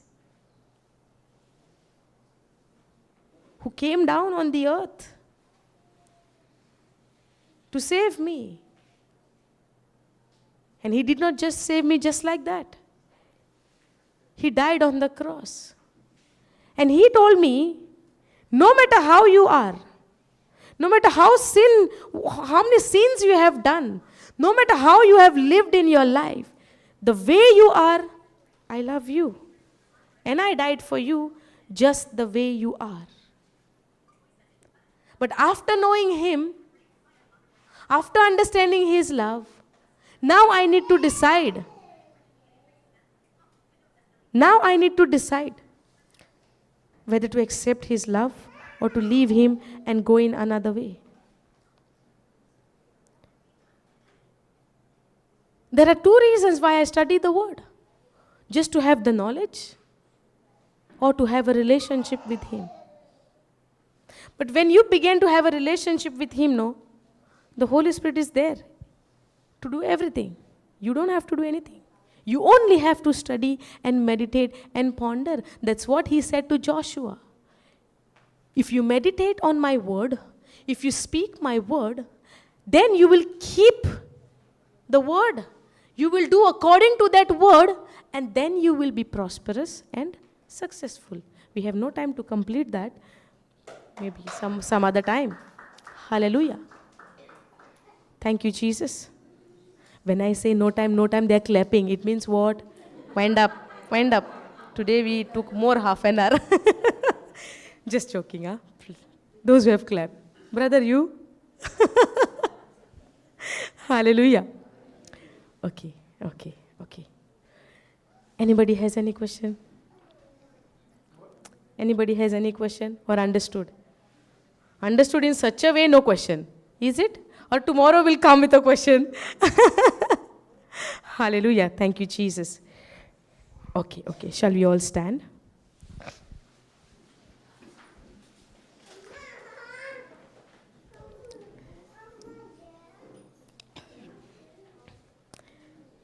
Let's close our eyes. Father God, we thank you, we praise you for this wonderful evening, for this wonderful teaching, O Lord. Thank you for taking complete control and touching our heart to your word, O Lord, through your word. Thank you for opening our hearts for your truths, O Lord. Thank you, Jesus, for helping us to understand you more and more. It's not just about getting healed, but it's about knowing you, O Lord. Thank you, Jesus, for your unconditional love. It is your love which drew us more closer to you, O Lord. Thank you for loving us just the way we are. Thank you for all your promises. Thank you, Father, for your Son Jesus, who came down, whom you sent on this planet Earth, who became sin. You made him sin on the cross so that you can make me righteous. Thank you, even though we don't deserve this, O Lord. You loved us so much that you gave your life for us. Lord Jesus, we thank you for whatever you have done in our lives. Thank you for accepting me. In this world, Lord, there are times we experience rejection from a loved one. But when I came to your truth, when you came in my life, you told me, you proved me with your written word, you showed me that even when I was a sinner, you loved me. You died for me.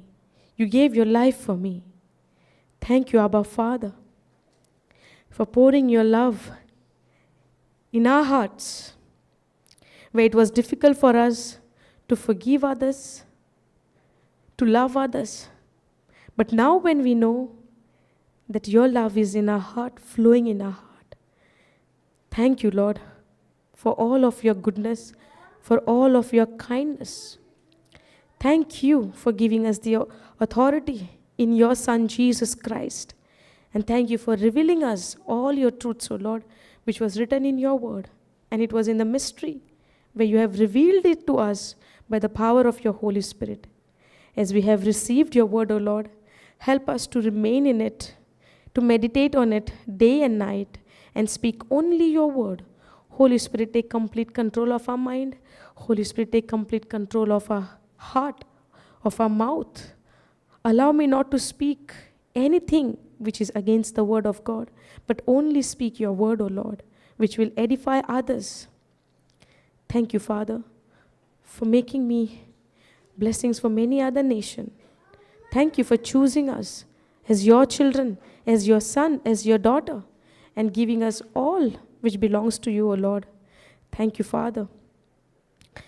As we continue with this more 2 days, help us, Lord, to transform fully in your word. Thank you, Jesus. Thank you, Father. Thank you, Holy Spirit. In Jesus' name we pray. Amen. Hallelujah. Thank you, Jesus. Hallelujah. Hallelujah. Thank you, Jesus.